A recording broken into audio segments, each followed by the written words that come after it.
सत साहिब बंदी छोड़ सतगुरु रामपाल जी भगवान की जय हो। परमपिता परमात्मा सारी सृष्टि के रचनहार, कुल मालिक, असंख्य ब्रह्मांडों के स्वामी, तीनों लोकों में प्रवेश करके सबका भरण पोषण करने वाले जगत गुरु संत शिरोमणि सतगुरु रामपाल जी परमेश्वर जी के चरण कमल में साध संगति से जुड़े हुए हम सभी सत्सेवक भाई बहनों का कोटि कोटि सादर दंडवत प्रणाम। और वीडियो देख रहे आप सभी भगत भाई बहनों को दास की तरफ से प्यार भरा सत साहिब। भाई और बहनों, दया परमपिता परमात्मा की, जिनके आशीर्वाद से संगत लगातार जाग रही है, संगत ने अपनी आंखें खोल ली हैं।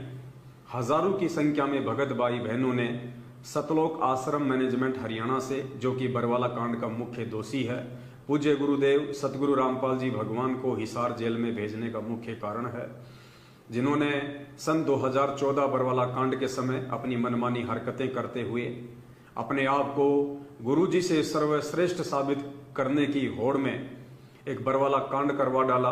भगत समाज को गुरुदेव के आदेशों की आड़ में काले कपड़े पहना के उन्हें गुंडा मवाली बना दिया गया।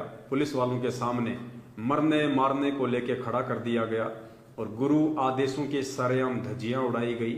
और नतीजा ये निकला कि गुरुजी जेल में है और संगत बाहर बेहाल है।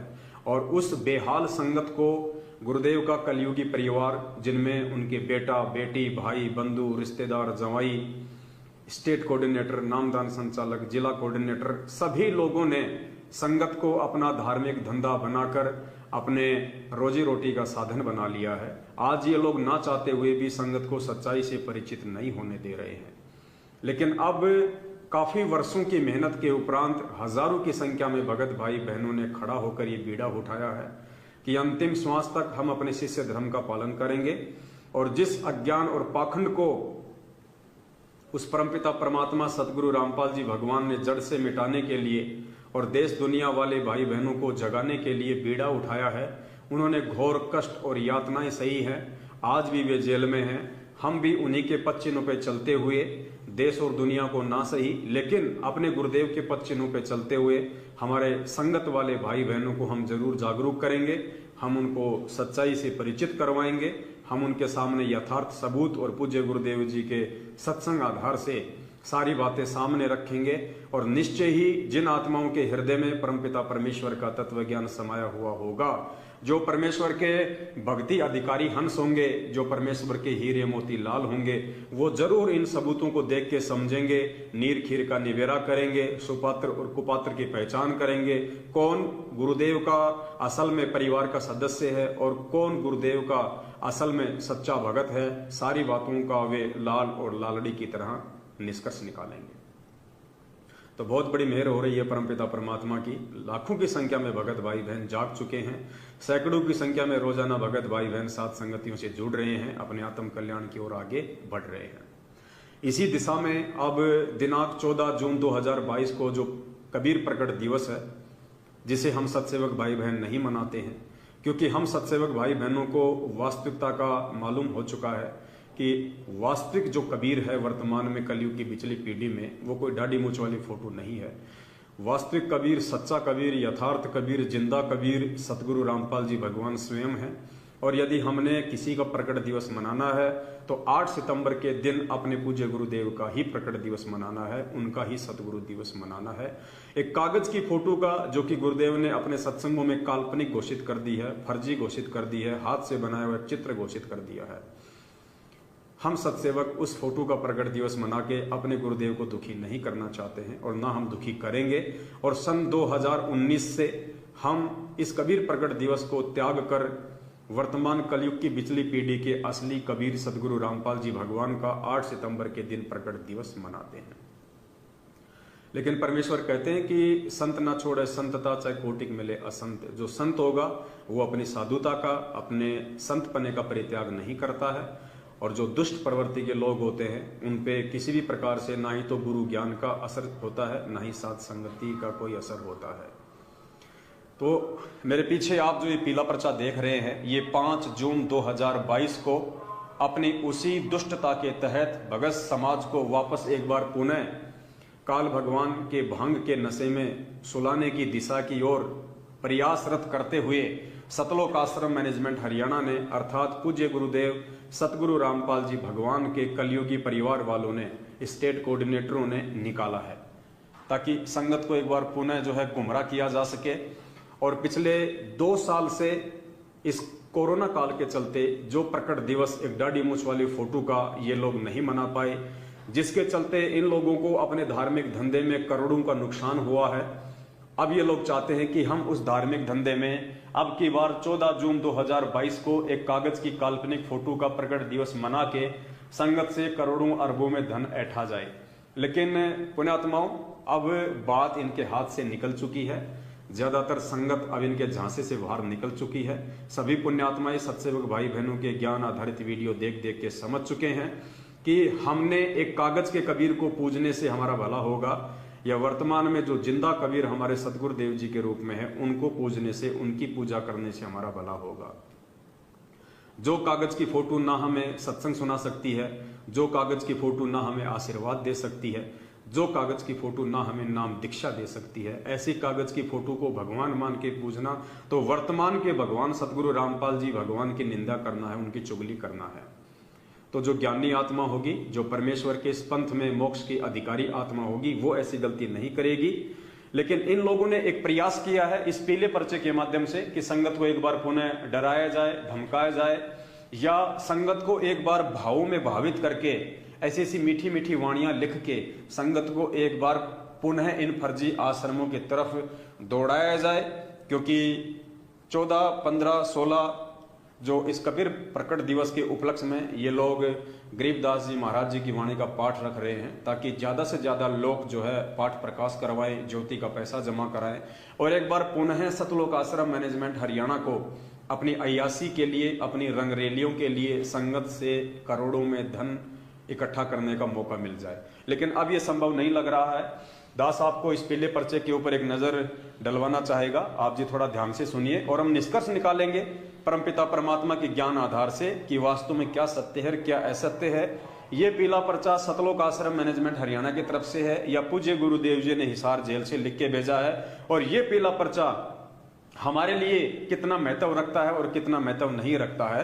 क्योंकि अब जितने भी भगत भाई बहन हैं, ज्यादातर जो सतलोक आश्रम मैनेजमेंट हरियाणा के साथ भी जुड़े हुए हैं, उन्होंने उनको दान धर्म तो देना बिल्कुल ही बंद कर दिया है। क्योंकि उन्हें मालूम हो चुका है कि हमारे दान का सरेआम हमारी आंखों के सामने दुरुपयोग किया जाता है, राजनीति में लगाया जाता है, आरक्षणों में दिया जाता है, गैंगस्टरों की सीबीआई जांच में दिया जाता है, अपनी रंगरेलियों के लिए गाड़ियां खरीदी जाती हैं, लोगों ने अपनी प्रॉपर्टियां बना ली है और झूठे फर्जी आश्रमों में, इन पत्थरों में संगत के दान का पैसा बर्बाद किया जा रहा है। जबकि पूज्य गुरुदेव जी ने वर्षों पहले अपने सत्संगों में कह दिया था कि पुण्यात्माओं, आने वाले समय में ये नकली संतों के जितने भी आश्रम हैं, ये सब के सब हमारे ही काम आएंगे।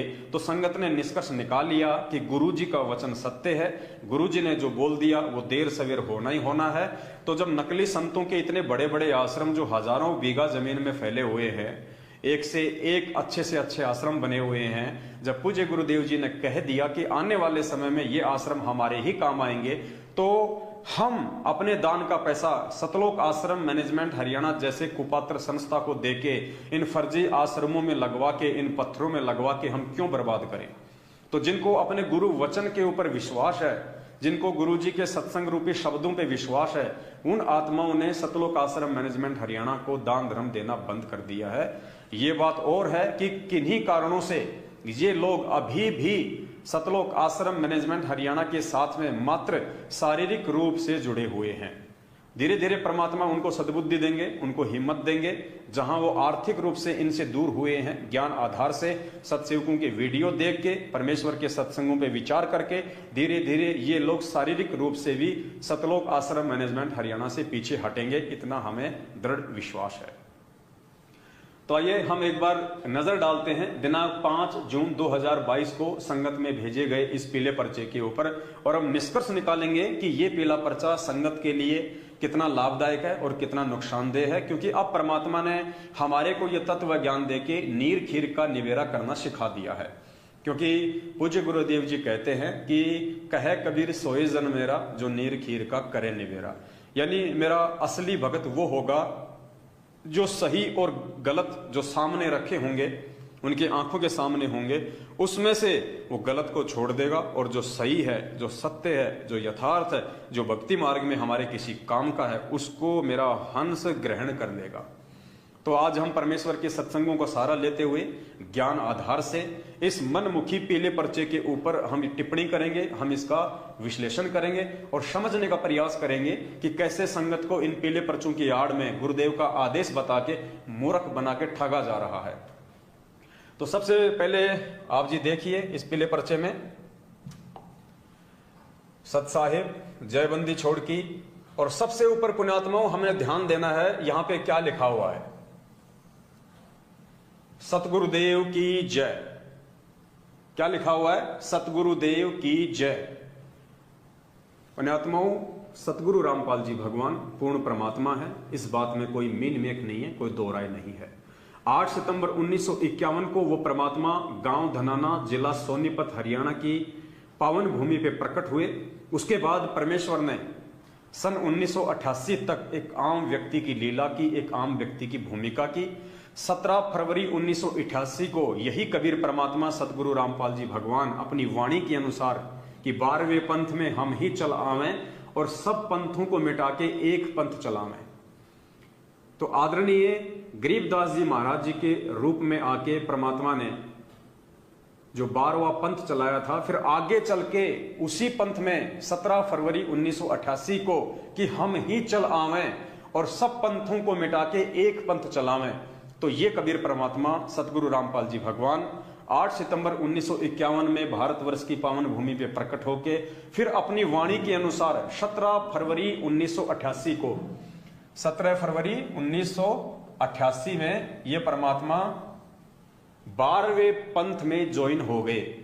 अपना एक मुंह बोला गुरु बनाया, जैसे उन्होंने काशी में रामानंद को अपना मुंह बोला गुरु बनाया था गुरु शिष्य परंपरा का निर्वाह करने के लिए, ठीक इसी प्रकार सतगुरु रामपाल जी भगवान ने 17 फरवरी 1988 को उसी लीला के तहत स्वामी राम देवानंद जी महाराज जी को, हालांकि स्वामी शब्द हमने उनके आगे नहीं लगाना है क्योंकि वो स्वामी हमारे नहीं है, हमारे स्वामी सतगुरु रामपाल जी भगवान है। लेकिन सतगुरु रामपाल जी भगवान ने चूंकि एक भगत की भूमिका की, हम लोगों को समझाने के लिए कि एक भगत के क्या लक्षण होते हैं, एक भगत के क्या गुण होते हैं, एक भगत का अपने पूज्य गुरुदेव जी के प्रति क्या भाव होता है, क्या श्रद्धा होती है, और एक भगत को अपने गुरुदेव को क्या मानना चाहिए, क्या समझना चाहिए। खाली अपने गुरुदेव को एक संत समझना चाहिए, खाली एक गुरु समझना चाहिए, एक महापुरुष समझना चाहिए, या फिर उनको परमात्मा समझना चाहिए।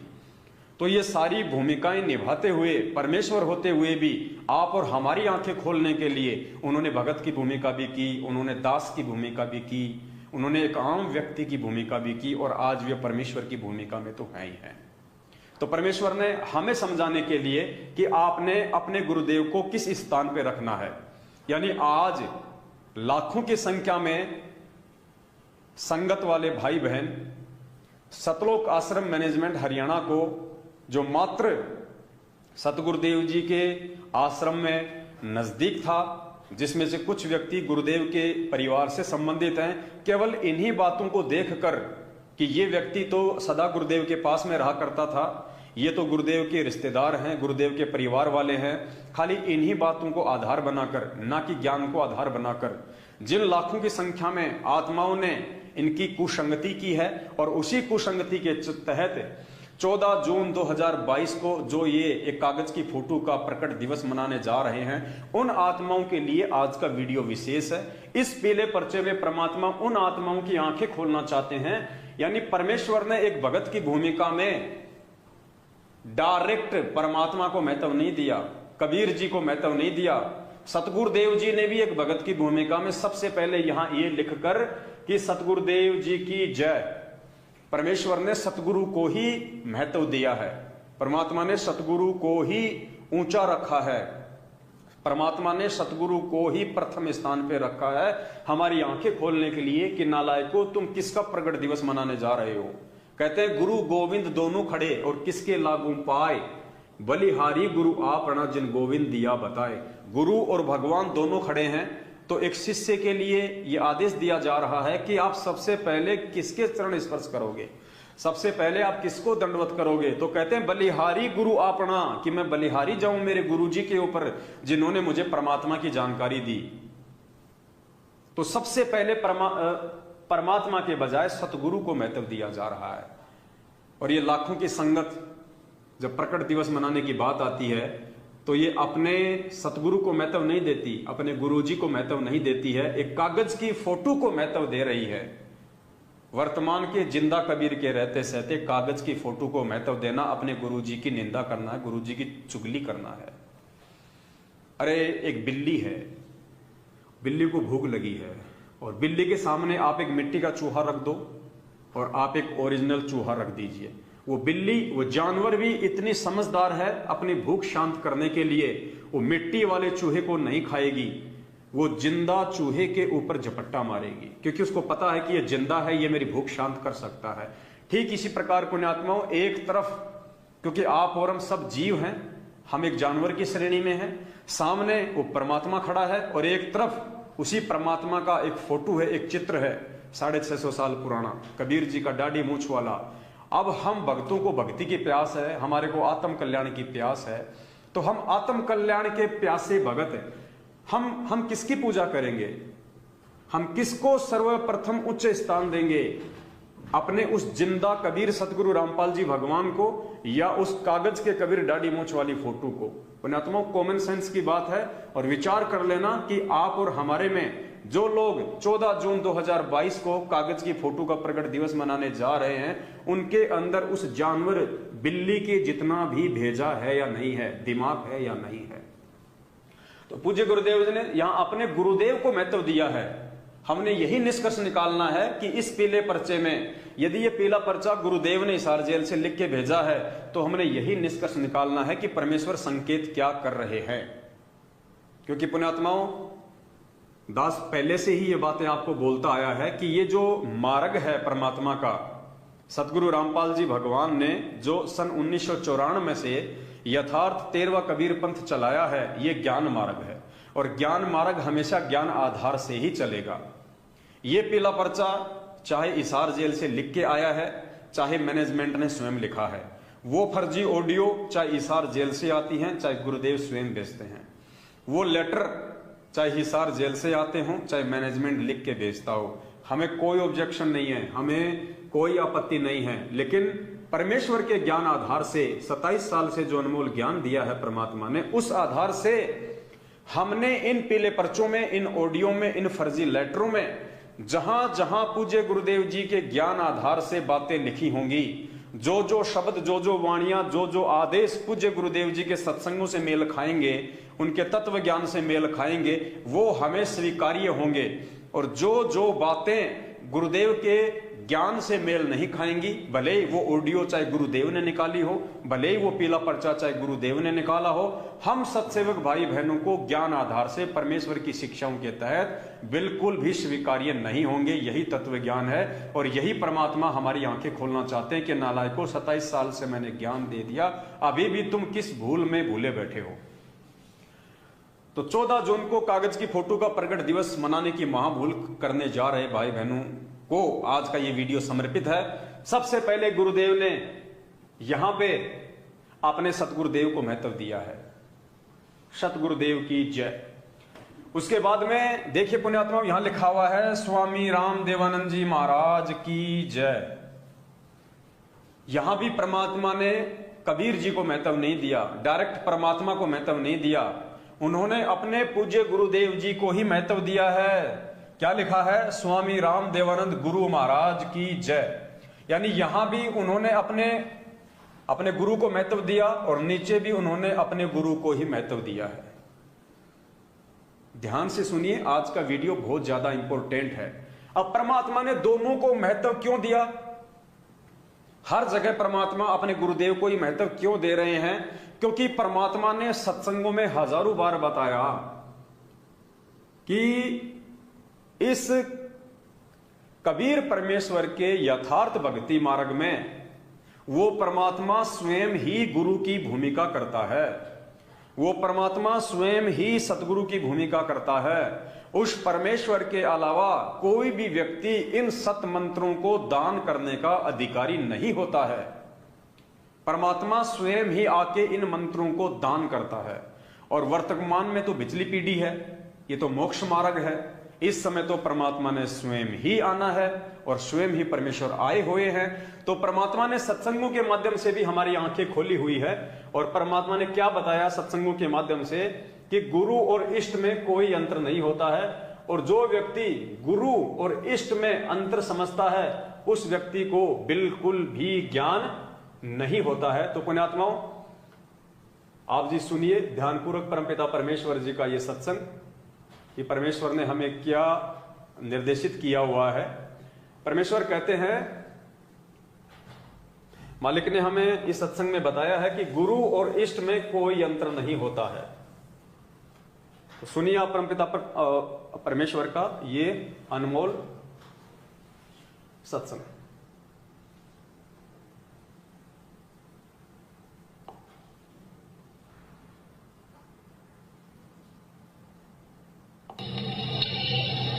जो बोला सुनो तो के कैसे ये अब के कौन सा भाई फिर बताओ। अब जी ऐसे काल हमारा छोरा उग्रवादियों ने पकड़ दिया था और आपकी दया तो बचा महाराज, आप ले आए बचा के, मैं की तो बचाया।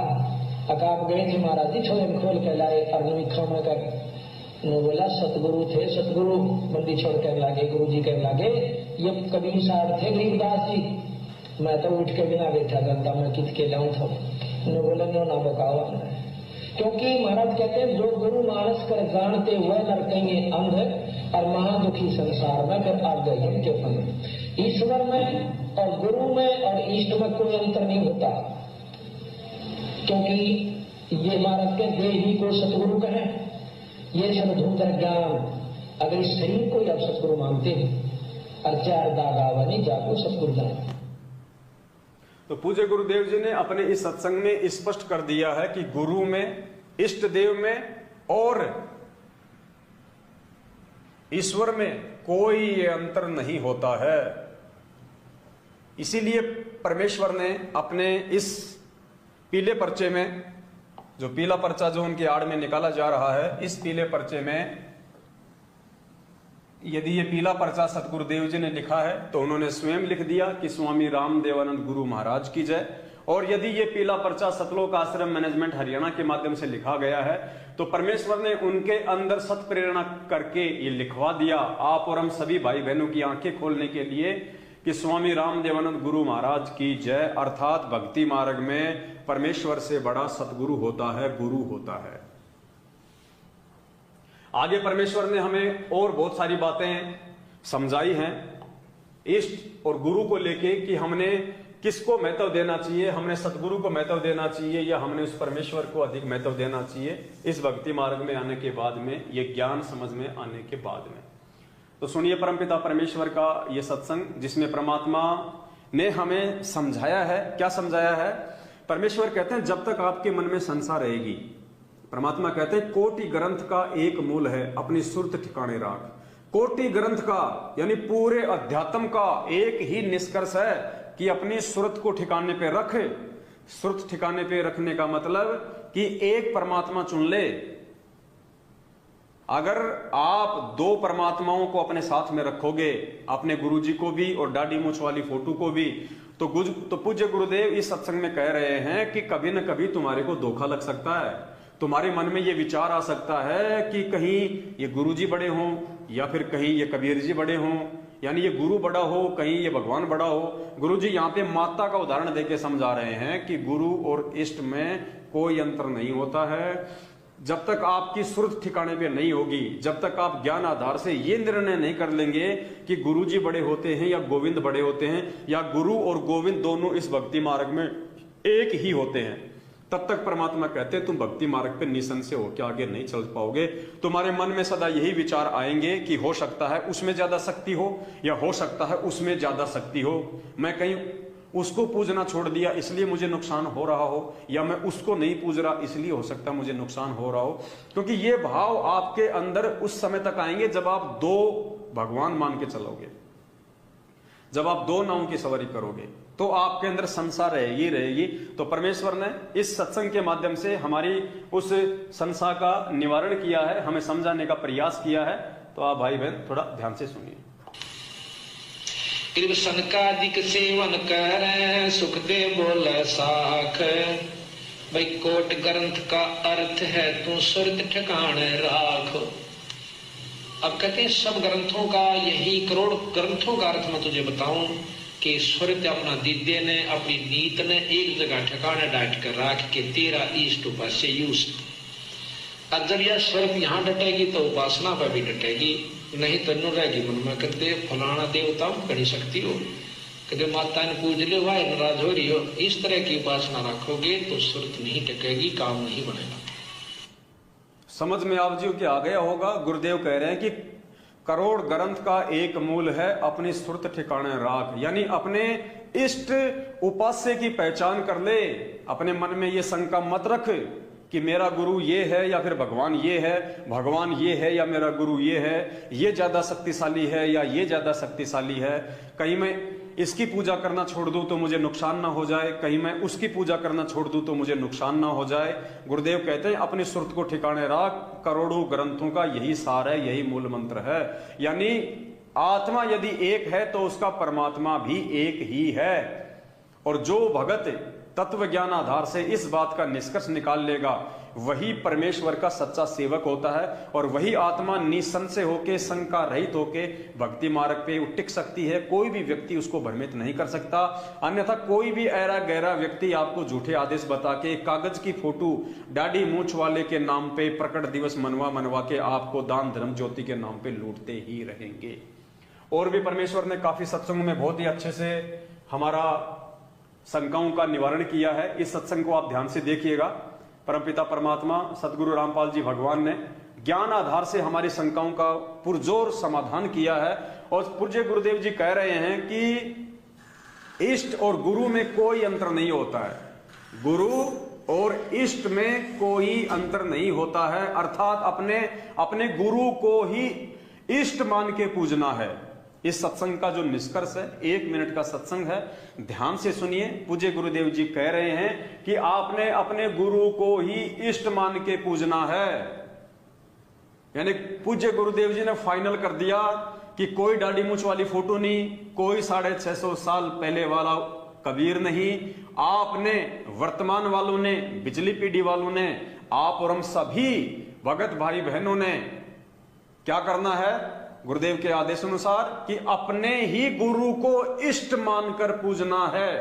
ध्यान से सुनिएगा ये सत्संग परमपिता परमेश्वर जी का। एक पति को छोड़कर आन में आस्था रखने वाली पत्नी को व्यभिचारिणी कहती है। तो अपने ही पति से हर इच्छा पूरी हो उसी को पति भर्ता कहते। तो हम जब पति भर्ता पद पर आ जाएंगे तो परमात्मा कहते हैं पति भर्ता जमी पर जो जो धर है पावे, समर्थ झाड़ू देते है ना काटा लग जावे। ऐसा भक्त जब अपने एक इष्ट पूर्ण परमात्मा पर अपने ही गुरु को इष्ट रूप में मानकर जब अपने जीवन रूपी सफर में प्रस्थान करता है रास्ते पर, तो परमात्मा उस जीवन रूपी सफर के पाप कर्म रूपी कांटों को बुहारना शुरू कर देता, उसके दुखों को खत्म करना शुरू कर देता है, झाड़ू देता चलता है कि मेरी प्यारी आत्मा के कांटा ना लग जाए। तो पूज्य गुरुदेव जी ने स्पष्ट कर दिया कि जो आत्मा अपने ही गुरु को इष्ट मान के भक्ति मार्ग पे पूजती है उसी आत्मा के परमात्मा और प्रारब्ध के संकट वो काटे साफ करता है। और पुण्यात्माओं, यही कारण है पिछले 7 वर्षों से हजारों की संख्या में सत्सेवक भाई बहन हो चुके हैं।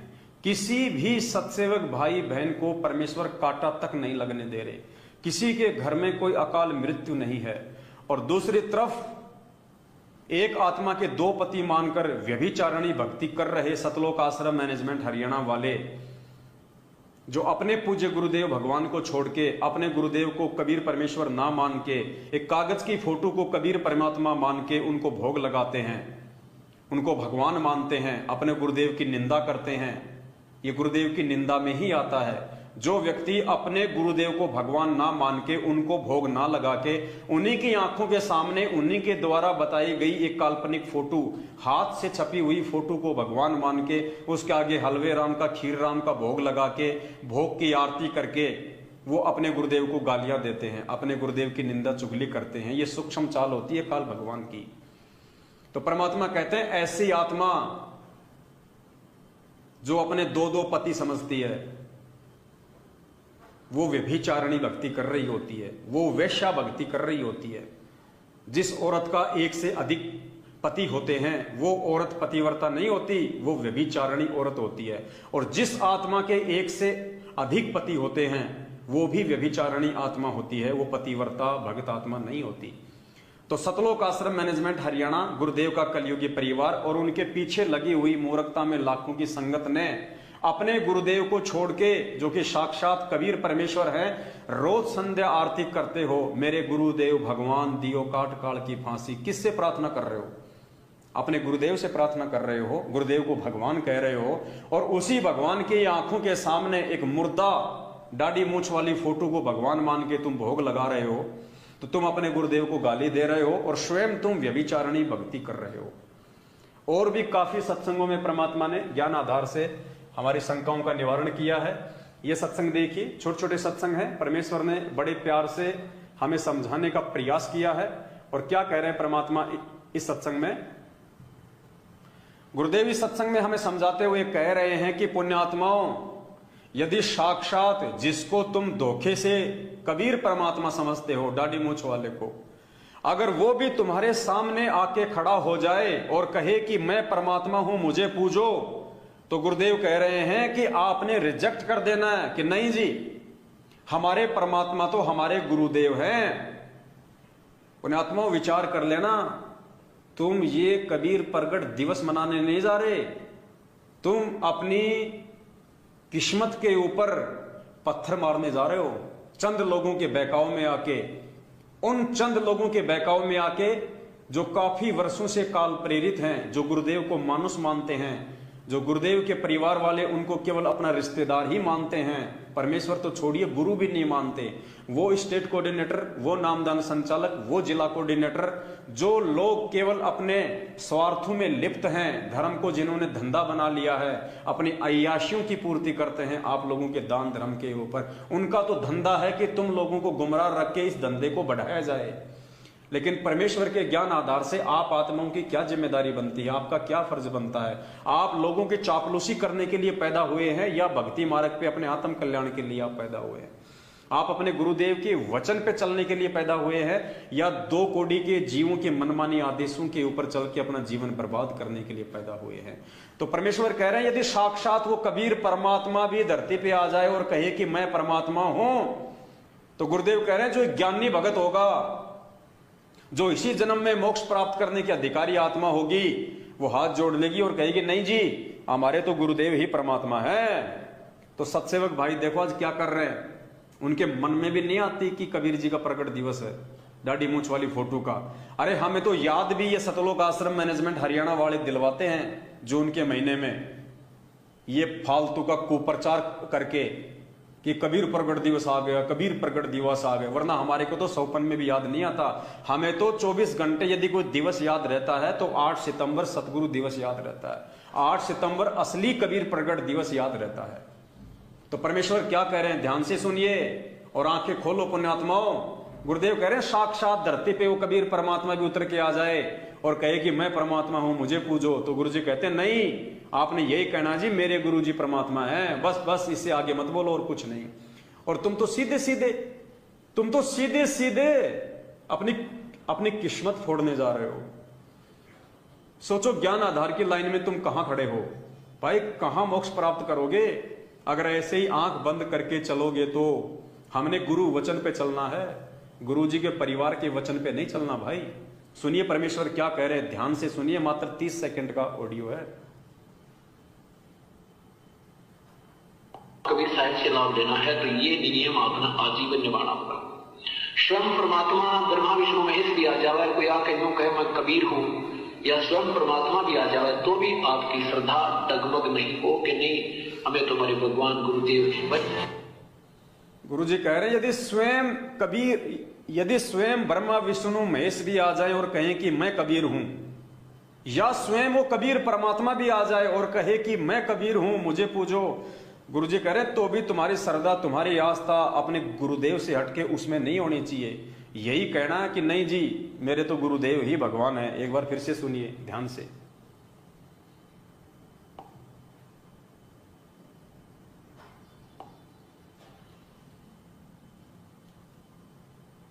कबीर साहिब से लाभ लेना है तो ये नियम अपना आजीवन निभाना होगा।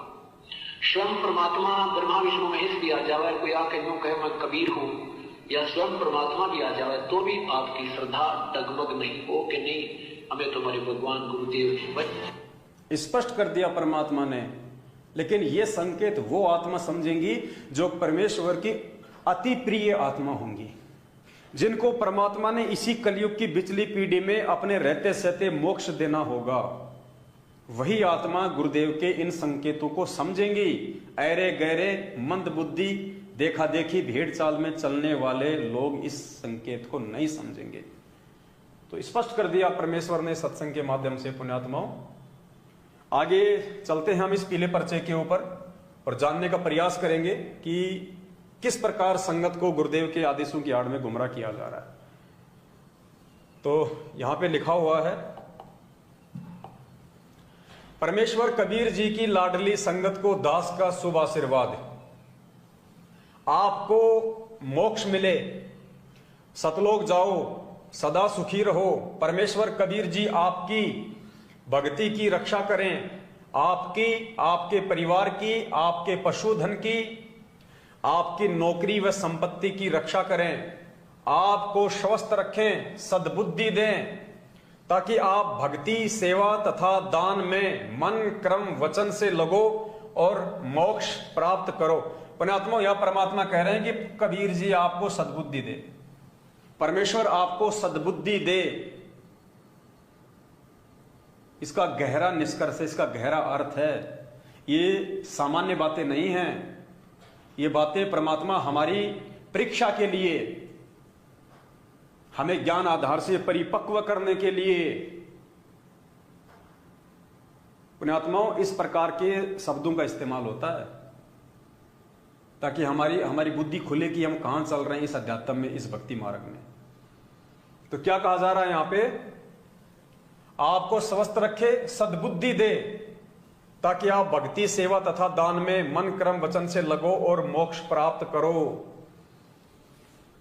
अब सद्बुद्धि परमेश्वर उन आत्माओं को देंगे जो आत्मा गुरु को भगवान मानेगी, और जो आत्मा गुरु को भगवान नहीं मानेंगी उनको जिंदगी में सद्बुद्धि नहीं आ सकती, वो कुबुद्धि के ही शिकार रहते हैं। तो जिन जिन पुण्य आत्माओं ने 2019 से सतगुरु रामपाल जी भगवान को परमेश्वर मान के उनका प्रकट दिवस मनाना शुरू किया है, आज उन सभी आत्माओं को परमात्मा ने सद्बुद्धि देके सतलोक आश्रम मैनेजमेंट हरियाणा कोऑर्डिनेटर, नामदान संचालक और अपने कलयुगी परिवार की कुसंगति से बाहर कर दिया। आज हमारे दान धर्म का सदुपयोग हो रहा है। हम उन कुपात्रों को दान धर्म देके अपने भविष्य में कांटे नहीं बोते, ना हम परमात्मा के दोषी बनते। आज कोई भी भगत भाई बहन ज्योति पाठ और दान का पैसा किसी कुपात्र के हाथों में नहीं देता है।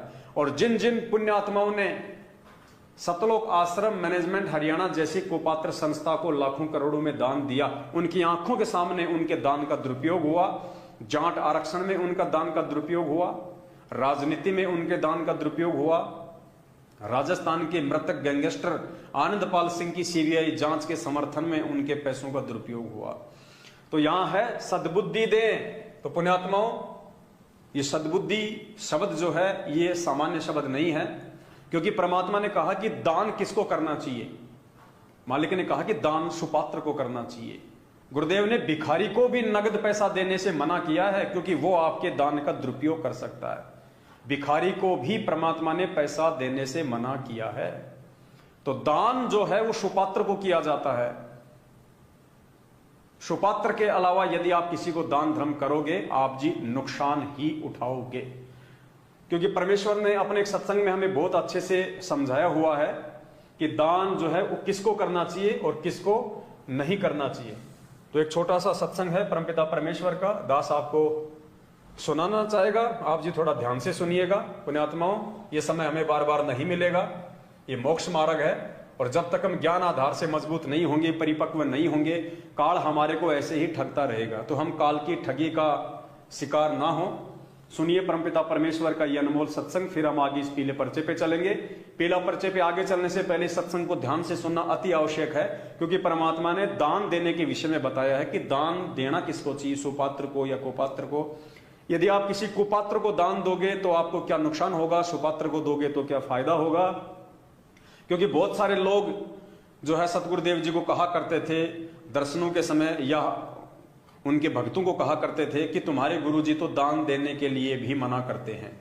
तो परमेश्वर ने सत्संग के माध्यम से काफी बातों का खुलासा किया है, जिससे कि भोले भगत समाज को भी समझ में आएगा कि व्यर्थ में गुरुदेव के वचनों के विपरीत चलते हुए हम सतलोक आश्रम मैनेजमेंट हरियाणा जैसी कुसंस्था को, उन कुपात्रों को दान धर्म देके और गुरुदेव के वचन को तोड़ रहे हैं। तो ध्यान से सुनिए सतगुरुदेव जी का ये आदेश। अब कई भक्त कहते हैं कि हमें कह रहा था कि आपके गुरुजी तो अन्य किसी की हेल्प करने को मना करते नहीं। हेल्प करने का स्थान होता है, जैसे फल डागी की तरह, या सूखा पड़ गया, कोई एक्सीडेंट दुर्घटना होगी, वहां मदद करो। जैसे किसी भिखारी को दान नहीं देना। अब कोई अपना धंधा करके खाओगा, कुछ भगवान के गुण गाओगा, उसको मालिक के चरणों में लाओ, उसका नाम दिलाओ, उसको भक्ति कराओ, उसका उद्धार हो जाएगा। तो भिखारी को दान देना या किसी अन्य संत को दान देना नहीं चाहिए। उनको क्या दे सकते हो, खाना खिला सकते हो, कोई वस्त्र सिलाकर पहना सकते हो, अगर आप उसकी मदद करना चाहते हो। उसको कैश ना देना, क्योंकि वो साधु संत नहीं है, वो भिखारी बकवादी व्यक्ति है। अगर सारे भिखारी हो जाए फिर कमावे कौन गा। एक व्यक्ति ने एक भिखारी को 100 रुपये दे दिए। अब ये क्या करते हैं, सारी बकवाद करते हैं, शराब ये पीवे, मांस ये खावे, क्यों फ्री का मिल रहा है, और फिर सबके गधे बनेंगे, किसी कुत्ते बनेंगे, वो संस्कार और बढ़ेगा, वो वापस देना पड़ेगा। कोई वैसे थोड़ा किसी से ले लिया वो देना नहीं। कहते तुमने उस दरगाह का मैल नहीं देखा और धर्मराज के तिल तिल का लिखा। 100 रुपये दे दिए। पहले वो पौवा पीता था शराब का, उस दिन एकदम अच्छा दाव लग गया, उसने आधा पिया। अब शराब पी कर रोज पत्नी ने कुटे, बच्चों ने कुटे, पिटाई करता था, वो दुखी थे। उस दिन आधा पी लिया, ज्यादा दिमाग खराब हो गया उसका, परिवार की पिटाई करती, उसकी पत्नी उसको सारे बच्चों को लेकर कुएं में गिर कर मर गई। आपके 100 रुपये के दान ने एक परिवार उजाड़ दिया। आपको भी पाप लग गया, क्योंकि आप उसके भागी बने। तो क्या फायदा दिया उस दान ने। गुरु बिन माला फेरते, गुरु बिन देते दान, गुरु बिन दोनों निष्फल है, जय पूछो वेद पुराण। अब जैसे द्रौपदी ने एक अंधे महात्मा को एक कपड़ा दिया था 9 इंच बाई 3 फुट 4 फुट, एक छोटे सी टुकड़ा अपनी साड़ी से पाड़ कर। वैसे उसको दान करने में सारी साड़ी उसकी खराब हो गई थी, लेकिन महात्मा को केवल एक इतना साइज मिला था।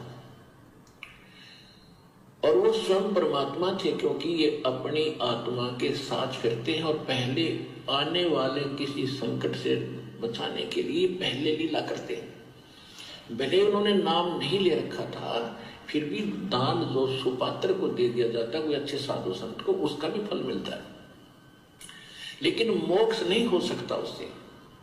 तो छोटे मोटे संकट निवारण भी परम संत से ही होते हैं। वो परमात्मा स्वयं ही लीला करता है संत की। इसलिए साधु संतों की आज तक महिमा बनी रही। वो स्वयं कर जाता था 2-4 जगह, और फिर सब किन्ना टूक मिले जाते जो लाल कपड़े पहन के फिरते थे, अब ये साधु एक जैसे ही होंगे, क्योंकि वो भी साधु भी तो उसी की आत्मा है भगवान की। तो उनके लिए तड़प रहे, लेकिन रास्ता मिल नहीं रहा, बताते हैं तो वो मान नहीं रहे, तो बच्चे हैं उसके। तो सभी के लिए परमात्मा समदृष्टि है, सभी का लाभ, सबके दुखों से बचाने की चेष्टा करता है। तो परमात्मा ने सत्संग में स्पष्ट कर दिया है कि आपके द्वारा कुपात्र को दिया गया वो 100 रुपए उस भिखारी को एक परिवार के उजड़ने का कारण बन गया। वो परिवार तो उजड़ा सो उजड़ा, उस परिवार के उजड़ने में आपके दान का जो सहयोग है उसके चलते आप भी दोषी बने। तो पुण्यात्माओं, आंख बंद करके आपने जो करोड़ों में दान पिछले वर्षों से सतलोक आश्रम मैनेजमेंट हरियाणा को दिया, उस सतलोक आश्रम मैनेजमेंट हरियाणा ने वो दान हरियाणा के जाट आरक्षण में दिया 16 लाख रुपए। वो तो खाली एक छोटा सा वीडियो हमारे हाथ लगा है, बाकी तो पता नहीं करोड़ों में दान दिया इन्होंने, सिर्फ अपनी जाति के चलते। क्योंकि ये भी जाट और आरक्षण भी जाटों का, क्योंकि भगत तो है नहीं मैनेजमेंट वाले, और सारे के सारे 90% ये जाट समाज के लोग हैं सतलोक आश्रम मैनेजमेंट हरियाणा में। तो जातिवाद का जहर इनके अंदर कूट कूट के भरा हुआ है। दास ने आपको काफी वीडियो पहले दिखा दिए हैं। तो अपनी बिरादरी वालों के प्रति रहम दर्शाते हुए, गुरुदेव के वचन को तार तार करते हुए, संगत की तरफ ना देखते हुए उनके दान का करोड़ों रुपया इन्होंने 2018 में हरियाणा के जाट आरक्षण के समय उन जाटों को दिया, उनको पात्रों को दिया, जिसका नतीजा आज ये संगत भुगत रही है। वो जाट उस पैसे का क्या करेंगे? भंडारे तो करने से रही, वो हुक्का पिएंगे, शराब पिएंगे, बीड़ी पिएंगे, सुल्फा पिएंगे, गांजा पिएंगे, राजनीति में लगाएंगे, उल्टे सीधे काम करेंगे। अब उसी रेशियो में पूरे भगत समाज को, जिन्होंने इन कुपात्रों को दान दिया था, देखा देखी में आंख बंद करके उन सबको परिणाम भोगने पड़ेंगे। और ज्यादातर संगत परिणाम भोग भी रही है। आए दिन संगत में सतनामी और सारनामी लोग एक्सीडेंट में बेमौत मर रहे हैं, अकाल मौत मर रहे हैं। ये उन्हीं सब परिणामों का नतीजा है जो आपने आंख बंद करके इनको पात्रों को दान दिया, अपने गुरुदेव की मर्यादा तोड़ी, गुरुदेव का वचन तोड़ा। तो भुगतना भी आपने ही पड़ेगा, सत्सेवक नहीं भुगतेंगे। क्योंकि सत्सेवक जो भी दान करते हैं सोच समझ के करते हैं। सत्सेवक किसी भी दाढ़ी मूंछ वाली फोटो को परमात्मा नहीं मानते हैं। सत्संग केवल अपने गुरु जी को ही परमात्मा मानते हैं। आगे चलिए, पीले पेज में क्या लिखा हुआ है। आज हमें जो अनमोल ज्ञान, अध्यात्म का सत्य ज्ञान यानी तत्व ज्ञान, सच्ची साधना, सच्चे भगवान का ज्ञान मिला है, यह उपकार स्वयं सत्य पुरुष कबीर जी ने अपने ऊपर किया है। पुण्यात्माओं, पॉइंट पे ध्यान देना। यानी आज जो हमें यथार्थ ज्ञान मिला है, जो सत्य ज्ञान मिला है, जो मोक्ष का मार्ग मिला है, ये क्या लिखा जा रहा है? यह उपकार स्वयं सत्य पुरुष कबीर जी ने अपने ऊपर किया है। तो पुण्यात्माओं, आज हमारे को ज्ञान दिया किसने? आज हमारे को सत्संग सुनाई किसने? आज हमारे लिए ज्ञान गंगा पुस्तक लिखी किसने? आज हमारे गुरुदेव कौन? ये ज्ञान देने वाला कौन? तो फिर ये कौन है? फिर ये कबीर। ये कबीर फिर कौन हुआ? यह उपकार स्वयं सत्य पुरुष कबीर जी ने अपने ऊपर किया है। गुरुदेव कह रहे हैं कि आज तुम्हें जो ज्ञान दिया गया है, जो यथार्थ सत्य जानकारी भक्ति मार्ग की दी गई है, यह उपकार तुम्हारे ऊपर स्वयं सत्य पुरुष कबीर जी ने किया है। तो पुण्यात्माओं, फिर गुरु जी कौन हुए? ये संकेत समझिए। फिर स्वयं सतगुरु रामपाल जी कौन हुए?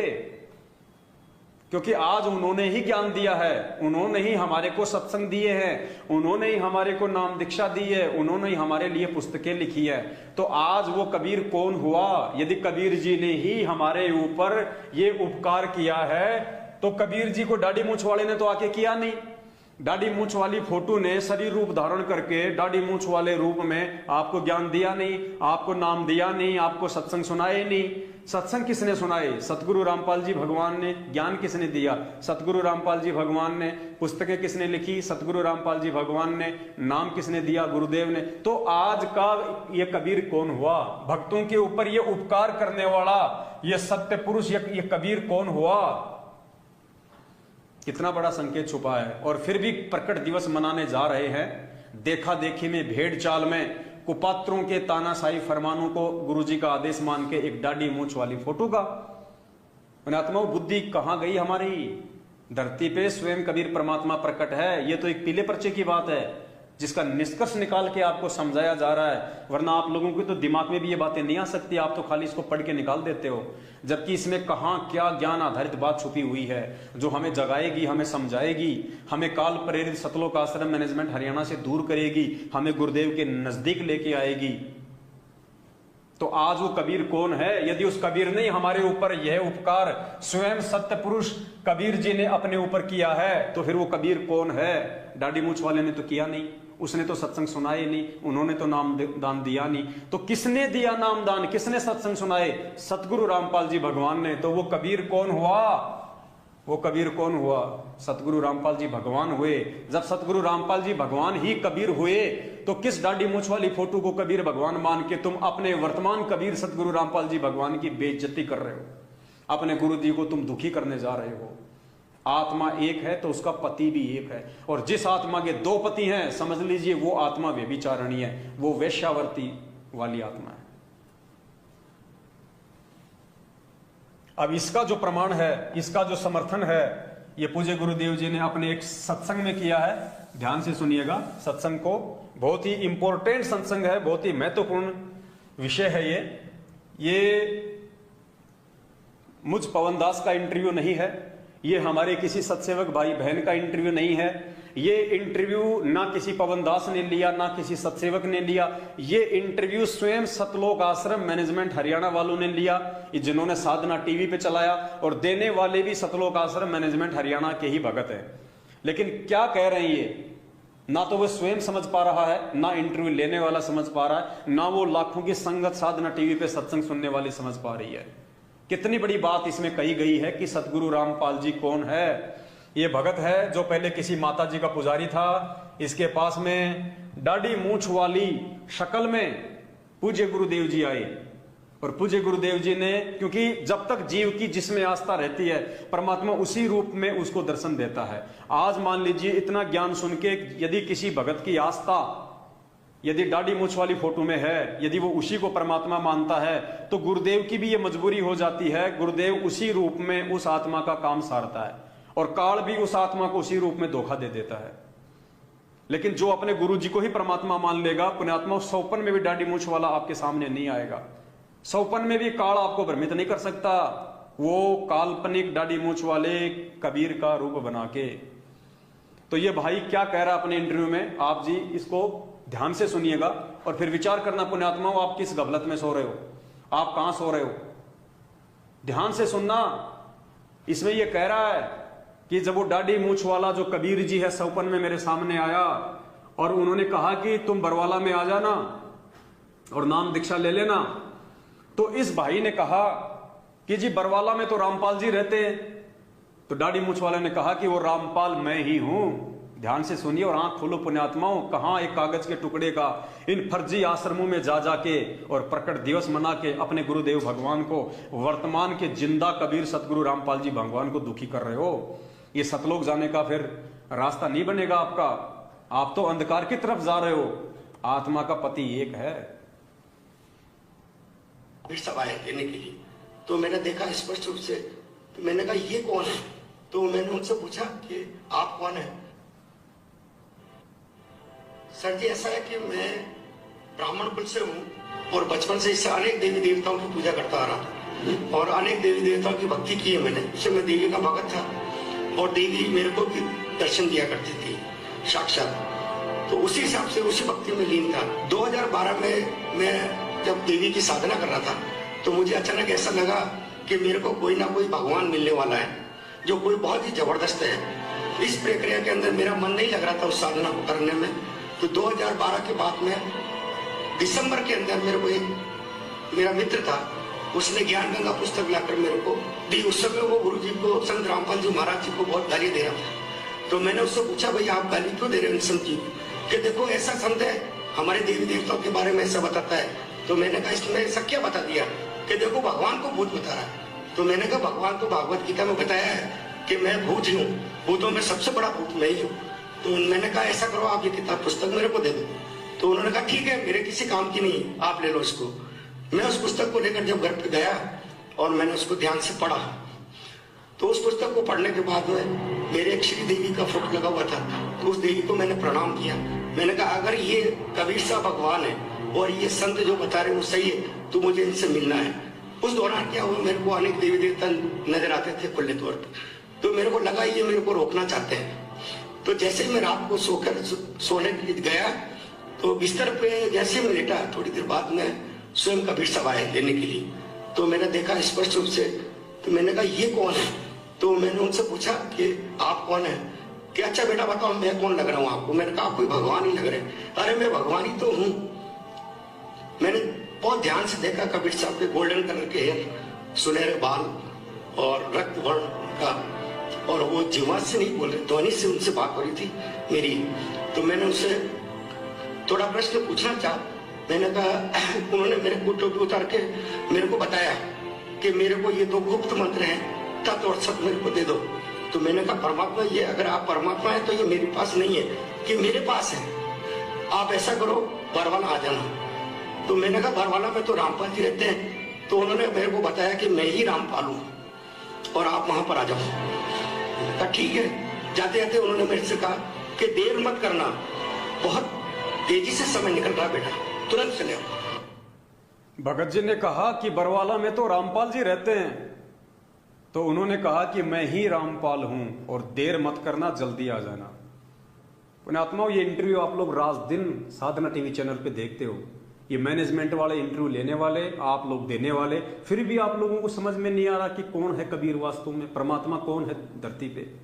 फिर भी आप एक दाढ़ी मूछ वाली फोटो का प्रकट दिवस मना के अपने ही गुरुदेव को दुखी कर रहे हो आप। पुण्यात्माओं, ये सतलोक जाने का रास्ता नहीं बन रहा आपका। अभी भी वक्त है, संभल जाओ, सुधर जाओ, ज्ञान आधार से साथ संगतियों से जुड़ जाओ, सत्सेवक भाई बहनों की संगति कर लो, अपने पूज्य गुरुदेव जी को भोग लगा के कबीर परमात्मा मान के उनको, उस रूठे हुए गुरु को प्रसन्न करो। परमात्मा कहते हैं, इन बातां के पाइए कर सतगुरु नजर निहाल, राजी कर सतगुरु रूठेनु।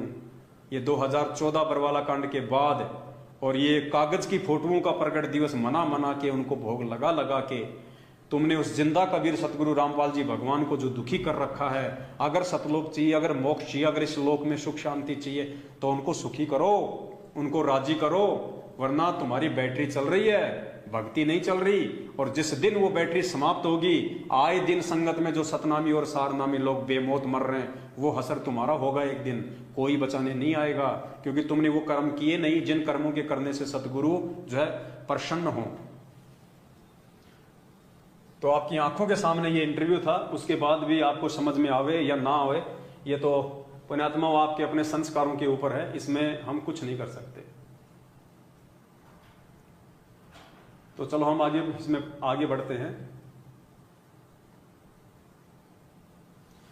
वे कबीर, वे परमेश्वर सन 1398 यानी विक्रम संवत 1455 में जेठ मास की पूनम को सुबह ब्रह्म मुहूर्त में सूर्य उदय होने से 1.5 घंटा पहले काशी बनारस शहर में कमल के फूल पर लहरतारा तालाब में सत्यलोक से चलकर आकर शिशु रूप में विराजमान हुए थे।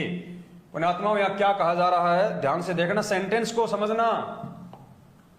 क्या कहा जा रहा है यहां पे, यानी सुबह सुबह ब्रह्म मुहूर्त में काशी शहर में लहरतारा तालाब में सत्यलोक से चलकर शिशु रूप में विराजमान हुए थे। पुण्यात्माओं, ये थे शब्द है यहां पे, थे है नहीं है। वो 650 साल पहले परमात्मा थे, वो दाढ़ी मूछ वाले जिस रूप में आए थे, जिसका आज आप प्रकट दिवस मना रहे हो, परमात्मा कहते हैं वो विराजमान हुए थे। यानी जिसको आप आज कबीर मान रहे हो, दाढ़ी मूछ वाली फोटो को, उस रूप में वो कबीर परमात्मा 650 साल पहले आए थे। अगर उस समय आप उनको भगवान मान के भोग लगाते, उनका प्रकट दिवस मनाते, तब तो आपकी वाहवाही थी, तब तो आप सतलोक जाने के अधिकारी बनते।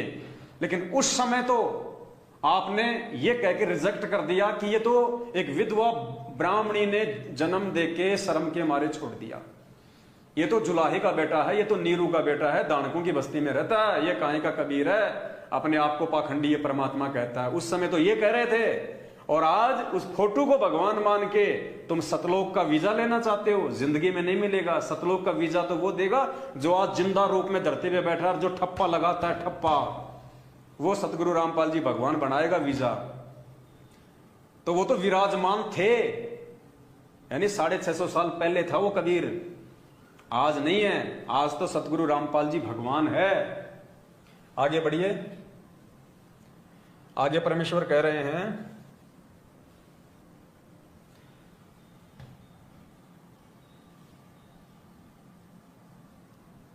5 वर्ष की आयु में यह अनमोल अध्यात्म ज्ञान सारनाम यानी मूल ज्ञान बताने लगे थे। वे 120 वर्ष तक सतगुरु की भूमिका व भगत की भूमिका करके सत्य भक्ति को जिंदा किया करते थे। यानी वो थे भाई, आज नहीं है। उस समय उन्होंने भगत की भूमिका भी की जैसे आज गुरुजी कर रहे हैं। उस समय उन्होंने दास की भूमिका भी की जैसे आज गुरुजी कर रहे हैं। उस समय वो सत्य ज्ञान का प्रचार किया करते थे जैसे आज गुरुजी कर रहे हैं, जो आज अपने आत्म कल्याण का कारण बना। हमें कोटि कोटि धन्यवाद उस परमेश्वर का करना चाहिए। हमें सदा उसके लिए समर्पित रहना चाहिए। हमें सदा उसके लिए समर्पित रहना चाहिए। किसके? कबीर परमेश्वर के। लेकिन जब हम पहले कबीर परमेश्वर की पहचान करेंगे तब उसके प्रति समर्पित रहेंगे। तो आज सत्सेवक भाई बहनों ने उस कबीर परमेश्वर की पहचान कर ली है, जिस कबीर परमेश्वर के प्रति भक्तों को सदा समर्पित रहना चाहिए। और वो सत्य साहेब सतगुरु रामपाल जी भगवान है। वो कबीर परमात्मा सतगुरु रामपाल जी भगवान है, जिनके प्रत्येक भगत को समर्पित रहना चाहिए, ना कि कागज की फोटो के प्रति हमारे को समर्पित होना है, वरना हम लोग धोखा खा जाएंगे। आगे इसमें कुछ वाणियां लिखी हुई हैं, फिर चलिए हम आगे चलते हैं दूसरे पेज के ऊपर। ये 3-4 पेज का था पीला पर्चा। नेक्स्ट पेज को आप ध्यान से पढ़िएगा और निष्कर्ष निकालिए पुण्यात्माओं, हमारे को कहां पे धोखा दिया जा रहा है इन पीले पर्चों की आड़ में, कहां हमारे को गुमराह किया जा रहा है। और इन्हीं गुमराह करने वाले पीले पर्चों से हमने निष्कर्ष निकालना है, हमने सार निकालना है, अपने बचने का तरीका ढूंढना है। प्यारी संगत, उपरोक्त अमरवाणी को गहराई से पढ़ो और विचार करो। असंख्य जन्मों का कष्ट अपना अब सदा के लिए समाप्त होने जा रहा है, इसलिए अपना भी कुछ विशेष कर्तव्य बनता है।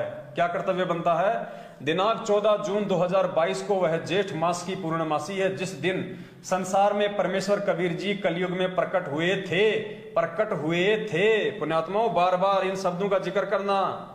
परमेश्वर प्रकट हुए थे यानी 650 साल पहले आए थे, 650 साल पहले प्रकट हुए थे। वो दाढ़ी मूछ वाला तो आज प्रकट दिवस क्यों मनाया जा रहा है? आज तो उसका मनाया जाएगा जो आज कबीर है।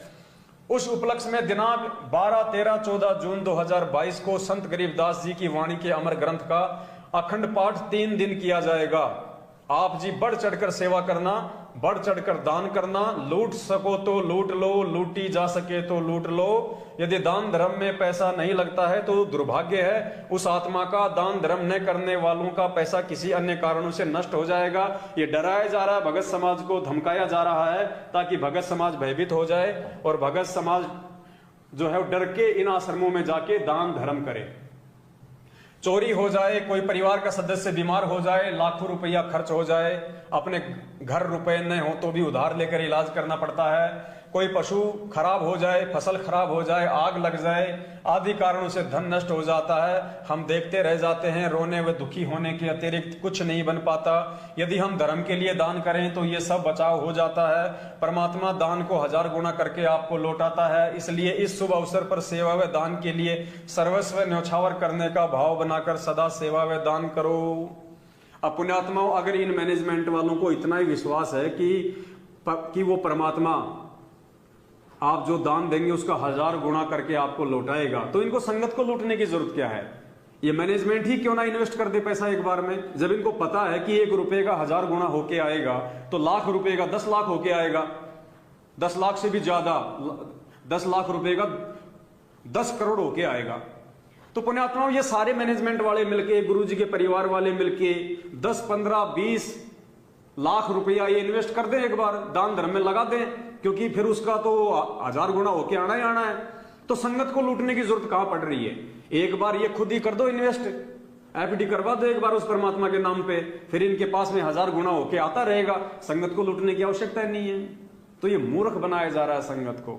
ये बातें सतगुरुदेव जी अगर अपने मुख से हमें बोले तो बिल्कुल यथार्थ है, सच्ची है।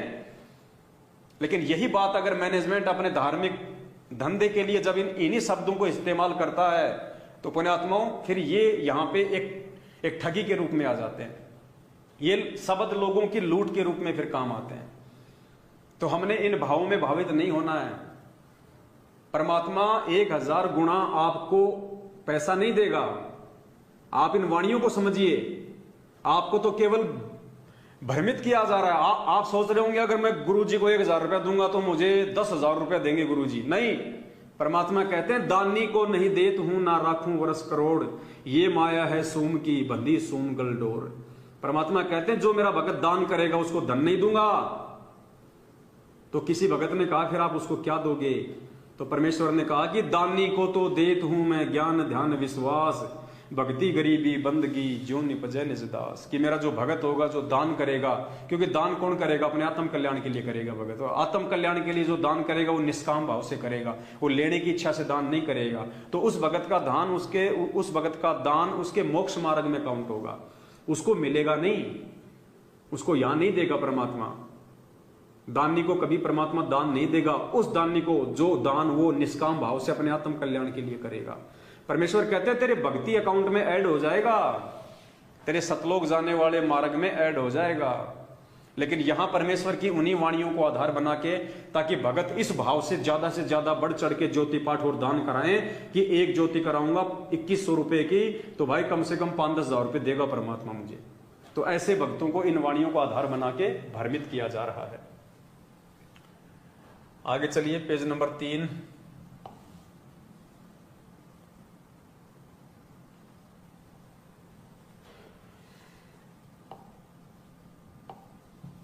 आपके गुरुजी का उपरोक्त आदेश है, यह दान आप गुरुजी के निमित्त करोगे। अब देखिए ये पीला पर्चा गुरुजी का है या किसी और का है? थोड़ा मोटा कर देता हूं मैं, इन शब्दों को ध्यान से सुनिए। क्या लिख रहे हैं? आपके गुरुजी का उपरोक्त आदेश है। क्या आदेश है? यह दान आप गुरुजी के निमित्त करोगे। मैनेजमेंट ने अपना पल्ला झाड़ लिया कि भैया तुम ये सोचो कि हम मैनेजमेंट को दान कर रहे हैं, नहीं, ये दान तुम गुरुजी को आधार बना के करो, हमें आधार बना के मत करो। हम कोई दान नहीं ले रहे तुम्हारे से। अपना पल्ला झाड़ लिया इन्होंने, आपको ही दोषी बना रहे उल्टा। और क्या कह रहे हैं? आपको 1000 गुना मिलेगा तथा पूर्वोक्त घटनाओं में आपका धन खराब नहीं होगा। मैनेजमेंट कर रहा है ये दान आप अपने गुरुजी को आधार बना के दो।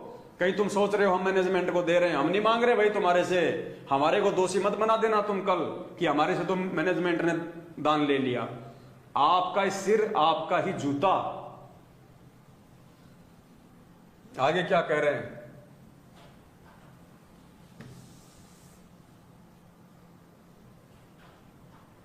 ध्यान से सुनिए। आपका दिए दान का रुपया दास के आदेश अनुसार खर्च किया जाता है। क्या कह रहे हैं?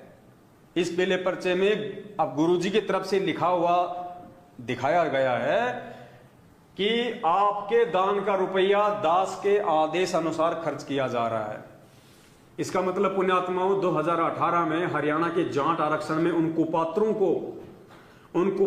को जो 16 लाख रुपए का दान दिया गया था, क्या वो भी गुरुजी के ही आदेश से दिया गया था?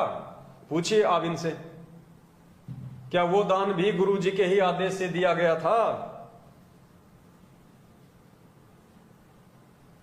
जो हरियाणा के जाट आरक्षण में 16 लाख रुपए दिए गए थे, अब इन महापुरुषों से पूछिए क्या वो दान भी गुरुजी के आदेश से दिया गया था? जो यहां पे इन्होंने लिख दिया कि आपका दिया दान रुपया दास के आदेश अनुसार खर्च किया जाता है, इसका मतलब हमारे गुरुजी दोगली बात करेंगे। एक तरफ तो गुरुजी ने पहले वीडियो में कहा कि आपने भिखारी को भी नगद पैसा नहीं देना, किसी कुपात्र को नगद पैसा नहीं देना, आपके पैसे का दुरुपयोग करेगा वो बकवादी आदमी है, परमात्मा से जुड़े हुए नहीं है। उसको यदि आप दान दोगे और वो आपके दान का दुरुपयोग करेगा तो आपको भी उसका परिणाम भोगना पड़ेगा। और यहां का कहा जा रहा है कि आपका दिए दान का रुपया दास के आदेश अनुसार खर्च किया जा रहा है। यानी यहां भी इन्होंने गुरुजी को ही दोषी बना दिया। यानी भक्तों का जूता और गुरुजी का सिर, भक्तों का जूता और गुरुजी का सिर, तुम्हें ही दोषी बनाया जा रहा है। अब गुरुजी ये कैसे कह देंगे कि सारा का सारा दान मेरे आदेश अनुसार खर्च किया जा रहा है? क्या गुरुजी आदेश देंगे हरियाणा के जाट आरक्षण में भक्तों का पैसा उन कुपात्रों को देने के लिए? क्या गुरुजी आदेश देंगे राजस्थान के गैंगस्टर आनंदपाल सिंह की सीबीआई जांच में 5 लाख रुपया नगद देने का? पुण्यात्माओं आंखें खोलो, तुम्हारे को कहां भ्रमित किया जाता है इन पीले पर्चों की आड़ में। दास को पैसे पैसे का हिसाब सेवादार समय समय पे देते रहते हैं। यह विश्वास का मार्ग है पुण्यात्माओं, विश्वास का मार्ग है। लेकिन आंख बंद करके विश्वास करने के लिए नहीं कहा परमात्मा ने। हमने विश्वास करना है अपने पूज्य गुरुदेव जी के ऊपर। जब हमारे पूज्य गुरुदेव हमारे को आमने सामने होके कहें कि बेटा तुझे दान करना है, तो हम दान करेंगे, चाहे गुरुजी हमारे को किसी के भी हाथ में देने के लिए क्यों ना कहें।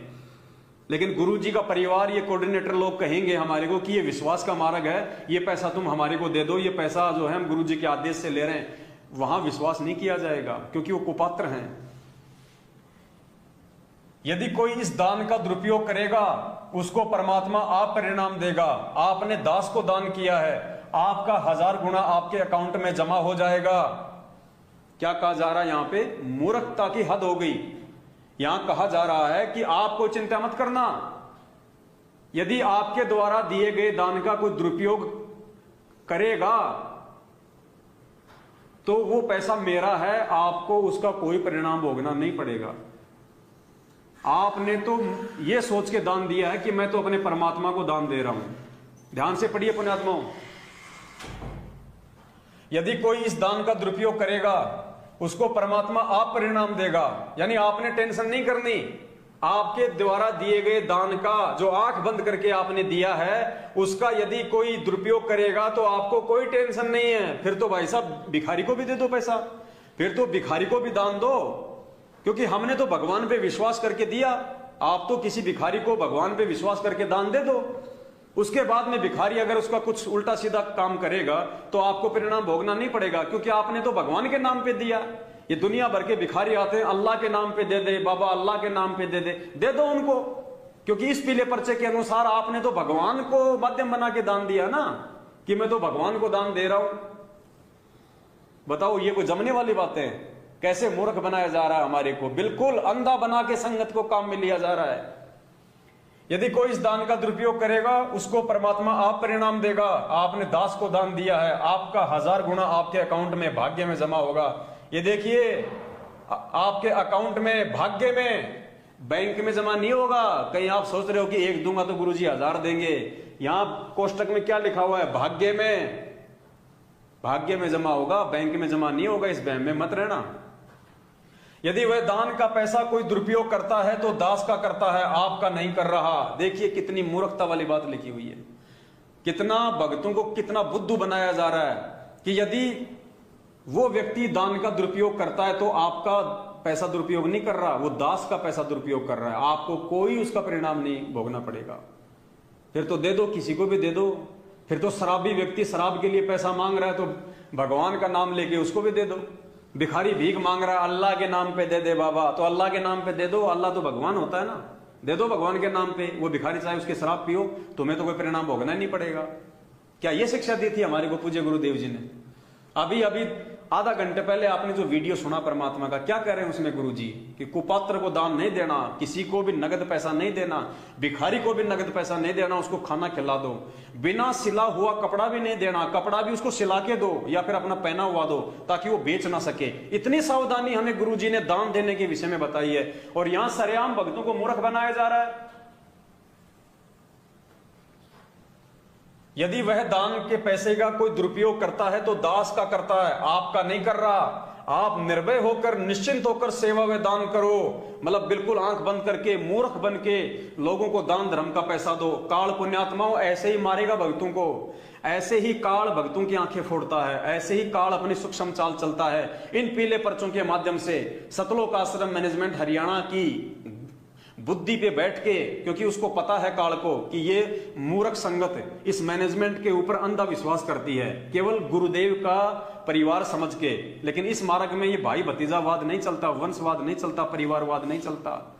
ये विश्वास का मार्ग है, लेकिन अपने गुरु के ऊपर करने का, गुरु के परिवार पे करने का नहीं है। तो काल सतलोक आश्रम मैनेजमेंट हरियाणा की बुद्धि पे बैठ गया, क्योंकि काल ने देख लिया कि ये संगत मूर्ख है। ये संगत केवल ज्ञान को आधार बना के नहीं चलती, बल्कि उस महापुरुष के परिवार को आधार बना के चलती है। तो परिवार वालों के माध्यम से ही क्यों ना इस संगत को लूटा जाए, इनकी मर्यादाओं को तुड़वाया जाए। यही काल की सूक्ष्म चाल होती है। पुण्यात्मा समझ सको तो समझ लेना। जो पूरी बातें यहाँ पे गुरुदेव के ज्ञान के विपरीत लिखी हुई है कि यदि वह दान का कोई दुरुपयोग करता है तो दास का करता है, आपका नहीं कर रहा। आप निर्भय होकर, निश्चित होकर सेवा व दान करो। ये सत्य स्थान पर, ठीक जगह पर दान करने का अवसर विश्व में केवल आपको प्राप्त है। इसको चूकना मत। दिनांक 12, 13, 14 जून 2022 को 3 दिन के अखंड पाठ में पांचों यज्ञ चलेगी। अब इनको पांचों यज्ञ का नाम भी ध्यान में आ गया। जब से हम सत्सेवक भाई बहन सात संगतियों में पांचों यज्ञ की बात करते हैं तो ये भी पीले पर्चों में पांचों यज्ञ लिखने लग गए। इनको भी ध्यान आ गया कि 5 यज्ञ और लिखना शुरू कर दो संगत को मूर्ख बनाने के लिए। तो क्या कह रहे हैं कि दिनांक 12, 13, 14 जून 2022 को 3 दिन के अखंड पाठ में पांचों यज्ञ चलेगी। बढ़ चढ़ के दान करो।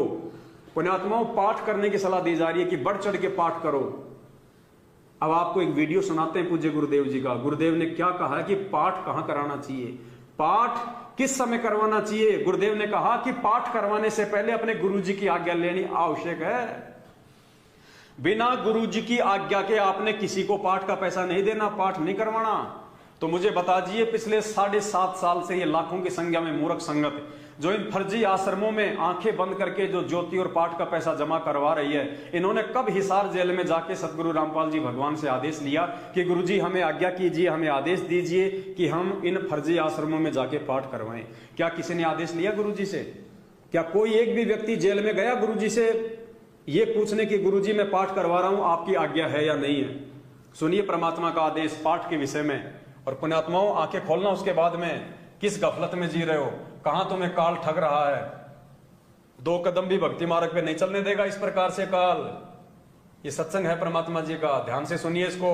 इस सत्संग में परमात्मा कह रहे हैं कि पाठ करवाने से पहले गुरुदेव से आज्ञा लेनी पड़ती है, वरना वो पाठ सफल नहीं होगा, उल्टे परमात्मा के दोषी बन जाओगे। सुनिए ध्यान से।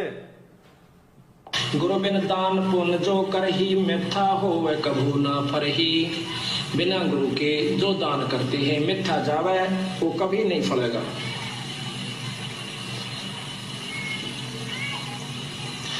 गुरु बिन होम यज्ञ जो साधे, औरो 10 मन पातक लागे। गुरु बिन कोई पाठ, कोई हवन ये नहीं करवाना चाहिए, गुरु की आज्ञा लेकर फिर करवाना चाहिए। जिसके सिर पर कृपा गुरु की, वो दुख कैसे पाएगा।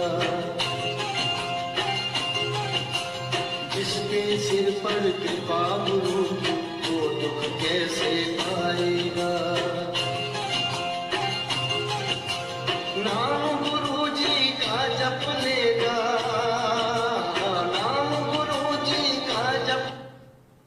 तो यहां परमात्मा ने बिल्कुल स्पष्ट कर दिया है कि गुरु जी की आज्ञा के बिना पाठ नहीं करवाना चाहिए, पाठ करवाने से पहले गुरु जी का आदेश लेना चाहिए। तो ये मूर्ख संगत कहां गुरु जी का आदेश लेने के लिए हिसार जेल में गई? किन भक्तों ने जाके हिसार जेल से गुरु जी का आदेश लिया? बिल्कुल टोटल संगत काल प्रेरित हो चुकी है। 90% लोग काल भगवान की गोद में बैठे हैं। कब किसके ऊपर क्या बिजली गिर जाए कोई भरोसा नहीं है। भक्ति करते करते भी लोग अकाल मौत मर रहे हैं। कारण यही है कि गुरुजी के सत्संग रूपी वचनों पे कोई नहीं चल रहा। सब लोग मनमानी देखा देखी भेड़ चाल में मस्त हैं। कोई मर रहा है तो मर रहा है, उनको कोई फर्क ही नहीं पड़ रहा। लोग विचार ही नहीं कर रहे कि यार मेरे गुरुजी का भगत अकाल मौत मर रहा है, इसने तो सारनाम लिया हुआ था, सतनाम लिया हुआ था, फिर भी अकाल मौत मर रहा है। कारण क्या, रीजन क्या है? कोई उस तय तक जा ही नहीं रहा, क्योंकि काल सबकी बुद्धि पे बैठा है। काल उस स्तर तक किसी को सोचने दे ही नहीं रहा। तो पुण्यात्मा, ये सौभाग्य के सत्सेवकों को परमात्मा ने वो सद्बुद्धि बख्शी है जो आज हम इन चीजों पे विचार कर पा रहे हैं। और आज हम केवल अपने गुरुदेव के वचनों को आधार बना के चलते हैं, गुरुदेव के सत्संगों को आगे रख के चलते हैं। हम किसी सतलोक आश्रम मैनेजमेंट हरियाणा के किसी फर्जी आदमी को देख के नहीं चलते। हम गुरुदेव के कलयुगी परिवार को आधार बना के नहीं चलते। हम किसी नामदान संचालक, कोऑर्डिनेटर या स्टेट कोऑर्डिनेटर के तानाशाही फरमानों पे नहीं चलते, क्योंकि हमें परमात्मा चाहिए, हमें मोक्ष चाहिए, इसी जन्म में चाहिए। तो हमने इसी जन्म में अपने गुरु को भगवान मानना पड़ेगा। भगवान मान के उनके प्रत्येक वचन की दृढ़ता के साथ में पालना करनी पड़ेगी। तो परमेश्वर ने कह दिया कि पाठ करवाने से पहले अपने गुरु जी की आज्ञा जरूरी है। अब बता दीजिए, ये मूर्ख संगत कहां जो है आदेश ले रही है? हिसार जेल में जाके। ये लास्ट पेज है इसका। ज्ञान आधार से हम इसका निष्कर्ष निकालते हैं। दूसरी यज्ञ ध्यान, कई दिन पहले आपका ध्यान इस धर्म कर्म सेवा में दान करने के लिए लगा रहे, भक्ति बनी रहे। तीसरी यज्ञ हवन की, हजारों अखंड ज्योति जलेंगे, आपको पुण्य मिलेगा। चौथी यज्ञ है प्रणाम। आप अपने निकट के आश्रम में जाओगे, वहां अपने गुरु भगवान और कबीर भगवान। अब देखिए पुण्यात्माओं, आत्मा के दो भगवान हो गए। एक भगवान तो कौन सा, गुरु भगवान, दूसरा कबीर भगवान। बताओ, दो भगवान बना दिए इन्होंने पीले पर्चे में आत्मा के। गुरु भगवान, कबीर भगवान। व्यभिचारणी बनाया जा रहा है तुमको, पतिव्रता धर्म से दूर हटाया जा रहा है। अरे विचार करो, क्या गुरुजी कभी लिखेंगे ये शब्द, दो भगवान, गुरु भगवान और कबीर भगवान? थोड़ा मोटा करके पढ़ाऊं तो आपको समझ में आएगा, ध्यान से देखना, इसको थोड़ा सा मैं हाईलाइट कर रहा हूं। ये देखिए, ये देखिए, गुरु भगवान कबीर भगवान। ये देखिए, गुरु भगवान और कबीर भगवान, गुरु भगवान कबीर भगवान। आत्मा को कर दिया वेश्या, व्यभिचारणी आत्मा बना दिया, एक आत्मा के दो भगवान बता के। मालिक कहते हैं गुरु बड़े हैं गोविंद से मन में देख विचार, हरि सुमरे सो वार हैं गुरु सुमरे होए पार। और गुरु गोविंद दोनों खड़े किसके लागू पाए, बलिहारी गुरु आपना जिन गोविंद दिया बताए। सबसे पहले आपने वीडियो सुना गुरुदेव का जिसमें गुरुजी कहते हैं कि इष्ट और भगवान में कोई अंतर नहीं होता। तो ये दो भगवान यहाँ पे कौन लिखेगा, क्या गुरुजी लिखेंगे? आप लोगों को नरक के रास्ते परमात्मा लेके जाएगा या ये मैनेजमेंट लेके जाएगा? ये पीले पर्चे कोई गुरुजी को कोई प्रिंटिंग प्रेस नहीं दे रखी है हिसार जेल में। गुरुजी को इतनी कोई सुविधा नहीं है कि वहां पे गुरुजी को कंप्यूटर दे दिया जाएगा, गुरुजी को प्रिंटिंग प्रेस दे दी जाएगी, गुरुजी पीले पर्चे छापेंगे। ये मनमुखी रूप से कंप्यूटर पे बैठ के ये मैनेजमेंट वाले छापते हैं, तुम्हें मूर्ख बनाते हैं, और इनकी जाल में वो फंसेगा जो मंद बुद्धि होगा, जो रट्टू तोता होगा। एक आत्मा के दो पति बना दिए, गुरु भगवान और कबीर भगवान। अगर दोनों भगवान हैं तो फिर दोनों का प्रकट दिवस मनाया तुम लोगों ने आज तक? अगर कबीर भगवान है तो कबीर का तो तुम मना रहे हो 14 तारीख को, 14 जून को। क्या आप अपने गुरु जी का भी प्रकट दिवस मनाते हो नालायको? फिर अगर दो भगवान है तो, यदि तुम गुरु जी को भी भगवान मानते हो तो क्या 8 सितंबर को तुमने सत्सेवकों को छोड़ के क्या किसी ने भी उनका प्रकट दिवस मनाया? ये सब मूर्खता की हदें पार की जा रही है काल भगवान के द्वारा आप लोगों को भ्रमित करने के लिए। और भ्रमित वही होगा जो मंद बुद्धि होगा, वरना ज्ञानी आत्मा तुरंत निष्कर्ष निकाल लेगी। आगे देखिए पुण्यात्माओं, 5वीं यज्ञ है ज्ञान की। वाणी का पाठ सुनोगे, पाठ प्रकाश की आरती, भोग की आरती करोगे। अब देखिए पुण्यात्माओं, निष्कर्ष निकालिए। यहां लिखा जा रहा है वाणी का पाठ सुनोगे, पाठ प्रकाश की आरती। एक हो गई पाठ प्रकाश की आरती और दूसरी हो गई भोग की आरती। ये देखिए, जो भगत भाई बहन अभी भी अपने गुरुजी को भोग लगाने से डरते हैं और ये सोचते हैं कि गुरुजी को भोग नहीं लगाया जाता, ये देखिए यहाँ पे दो प्रकार की आरतियां लिखी हैं। पहली आरती लिखी है पाठ प्रकाश की आरती, जो 3 दिन का पाठ होता है, जो गुरुदेव जी की प्रेजेंस में, गुरुदेव की उपस्थिति में जो आश्रम में किया जाता है। और दूसरा भोग की आरती, भोग की आरती जो अपने गुरुजी को लगाया जाता है, क्योंकि गुरुजी भगवान होते हैं और भोग की आरती भगवान को लगाई जाती है। ये भोग की आरती जो सत्सेवक भाई बहनों ने कई वर्षों से अपने घरों में अपने गुरुजी को लगाना शुरू कर दिया है। आप लोगों की भले आंखें ना खुल रही हो अभी, ये देखिए आज स्पष्ट हो गया यहाँ पे इस पीले पर्चे में इन मंद बुद्धियों के द्वारा।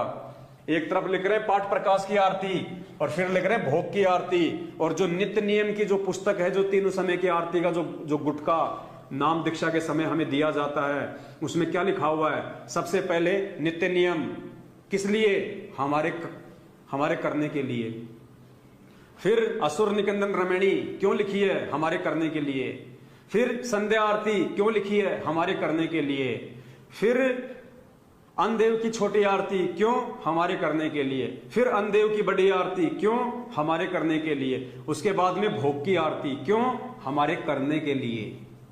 लेकिन भोग की आरती वो करेगा जो अपने गुरुजी को भगवान मानेगा। जो गुरुजी को भगवान नहीं मानेगा वो किसकी भोग की आरती करेगा? वो तो कागज के टुकड़ों को भोग लगाएगा, दाढ़ी मूंछ वालों को भगवान मान के। तो भोग की आरती नित्य नियम में लिखी हुई है, हमारे करने के लिए लिखी हुई है, वरना फालतू में उसमें क्यों लिखते गुरुजी?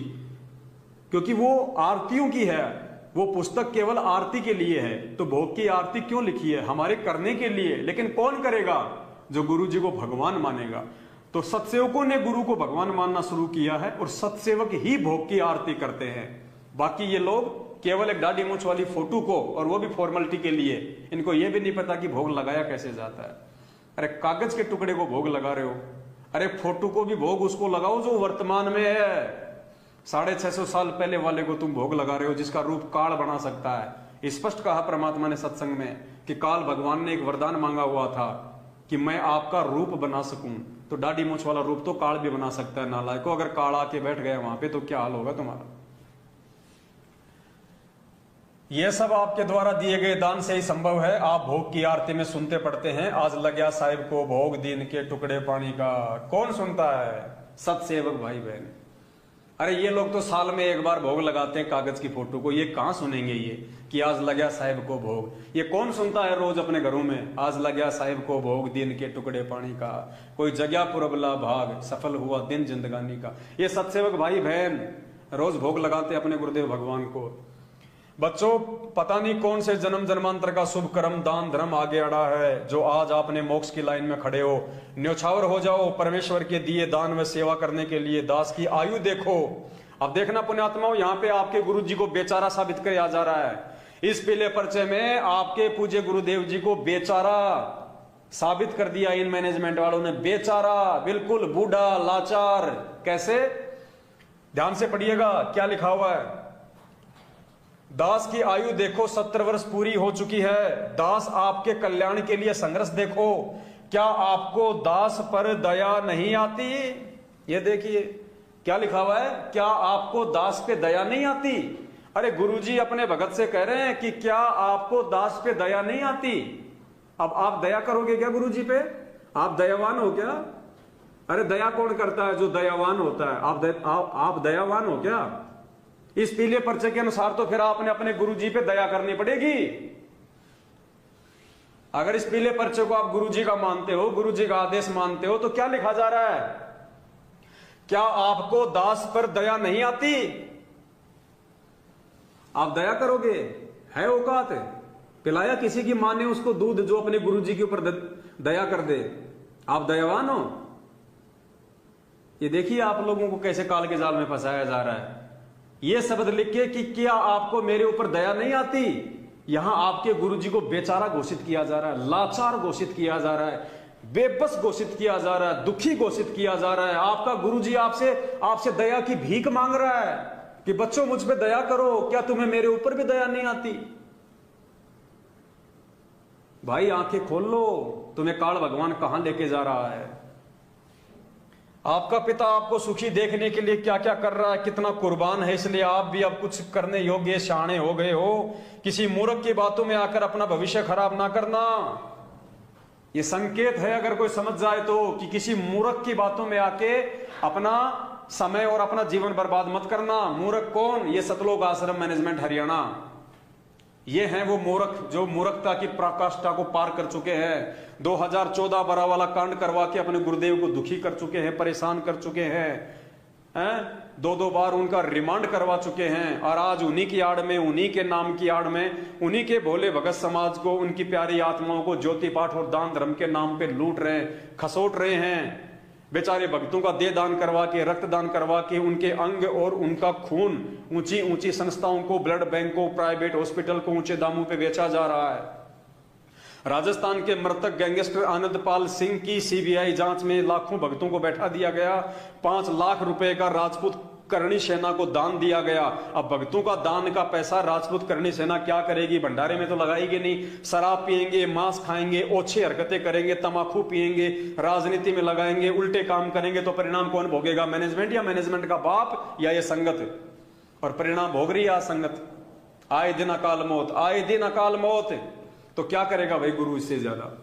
तो पुण्यात्माओं, हमारा तो छोटा सा एक प्रयास रहता है कि हम आप लोगों को टाइम टाइम पे सच्चाई से परिचित करवाते रहें। यदि आप लोग सच्चाई से अपडेट रहोगे, पूज्य गुरुदेव जी के ज्ञान आधार से चलोगे, परमेश्वर के वचन पे चलोगे, तो अपनी भक्ति मर्यादाओं को सुचारू रख के भक्ति मार्ग पे ठीक ठाक चल पाओगे।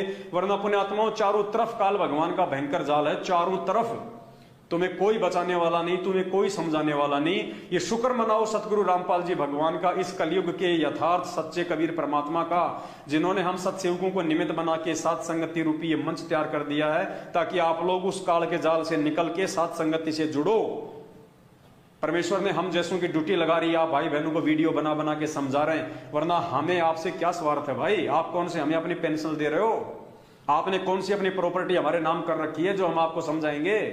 लेकिन हमारा शिष्य धर्म हम निभा रहे हैं। तुम भी यदि अपना शिष्य धर्म निभाना चाहते हो तो सबसे पहले एक शिष्य का फर्ज होता है, शिष्य देखा देखी में नहीं चलता, शिष्य आंखों पे काली पट्टी बांध के नहीं चलता, शिष्य भेड़ चाल में नहीं चलता। शिष्य वो होता है जो अपने गुरुजी की शिक्षाओं पे चलता है।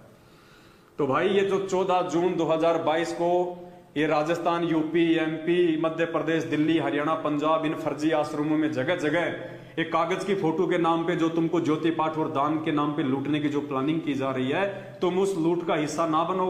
ज्ञान आधार से अपने परमेश्वर के सत्य भक्ति मार्ग पे चलो, परमेश्वर के वचन को फॉलो करो, सत्संगों को फॉलो करो, खुद भी लूटने पिटने से बचो और वो लूटने वालों के भी ज्यादा कर्म खराब करने से उन्हें बचाओ। क्योंकि तुम मूर्ख बन के पैसा दोगे तो वो उस पैसे का दुरुपयोग करेंगे, तो ऑटोमेटिक उनके भी तो कर्म फूट रहे हैं। तो तुम डबल दोषी हो रहे हो, संगत वाले डबल दोषी हो रहे हैं। एक तो तुम कुपात्रों को दान दे रहे हो, तुम दोषी हो रहे हो, फिर तुम्हारे दान से वो लोग कुकर्म करेंगे, तो उनको कुकर्म करने के लिए कौन बाध्य कर रहा है, कौन प्रेरित कर रहा है? वो मूर्ख अज्ञानी भगत है जो भेड़ चाल में गुरुबिन माला फेरते, गुरुबिन देते दान, गुरुबिन दोनों निष्फल है चाहे पूछो वेद पुराण। इस वाणी के विरुद्ध जो उनको पात्रों को और जो तुम्हारी आंखों के सामने तुम्हारे दान का दुरुपयोग कर रहे हैं, सुनिए एक छोटा सा वीडियो जो आपकी आंखें खोलेगा। सरेआम आपको पता चलेगा कि आप भक्तों के दान का कहां पे दुरुपयोग किया जा रहा है, कहां क्या किया जा रहा है। ये जब राजस्थान के अजमेर में राजपूत करनी सेना की एक रैली थी आनंदपाल सिंह की सीबीआई जांच के समर्थन में, उस समय देखिए आप, ये 3.5 फुट का आदमी है, इसका नाम है एलडी लक्ष्मण दास, जोधपुर का रहने वाला है, जयपुर नामदान केंद्र पे भक्तों को लूटने की सेवा करता है। इस व्यक्ति को खड़ा कर दिया गया राजपूत करनी सेना के मंच पे अजमेर में। क्यों? क्योंकि ये भी जाति से राजपूत है और काल को अच्छे से पता है कि राजपूतों की सभा में राजपूतों को ही खड़ा किया जाए। इसके हाथ में, इस 4.5 फुट के आदमी के हाथ में 1.5 फुट का माइक देके 5 लाख रुपया देके खड़ा कर दिया गया वहां पे राजपूतों के जयकारे लगाने के लिए। कैसे इसने उल्टे सीधे जयकारे लगा के भारत माता की जय, इंकलाब जिंदाबाद, जैसे ये और इसके बाप दादा भारत देश को आजाद कराने की लड़ाई लड़ रहे हैं, ये जैसे भगत सिंह का वंशज है। तो देखिए कैसे भक्तों के इसने वो कर्म फोड़े वहां पे, और कैसे वो हजारों की संख्या में मंद बुद्धि भगत सामने बैठ के इसके जयकारों को सुन रहे हैं, इसके ताल में ताल मिला रहे हैं। ये किसकी जय बोल रहा है, क्या जय बोल रहा है, किन कुपात्रों को 5 लाख रुपया देके संगत के ये कर्म फोड़ रहा है? सुनिए इस 4.5 फुट के भाई साहब के मंगल प्रवचन। जयपुर में सरकार ने वादा किया था और उसके लिए भी मैं समर्थन पत्र लेके पहुंचा था प्रेस कॉन्फ्रेंस में। वो समर्थन पत्र हमने सौंपा था कि फर्जी एनकाउंटर की सीबीआई जांच का संत रामपाल जी के लाखों अनुयायी समर्थन करते हैं।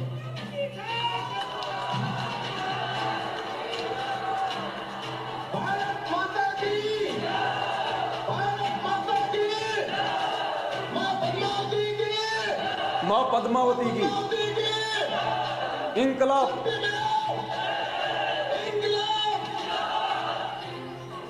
हमारे संत रामपाल जी के लाखों अनुयायी द्वारा एक सहयोग की राशि दादा सुखदेव सिंह जी को पेश कर रहे हैं। 5 लाख का सहयोग दादा सुखदेव जी को पेश कर रहे हैं। मैं बता देता हूँ रामपाल जी को वो हमारे लिए आनंदपाल जी जैसे न्याय की लड़ाई है।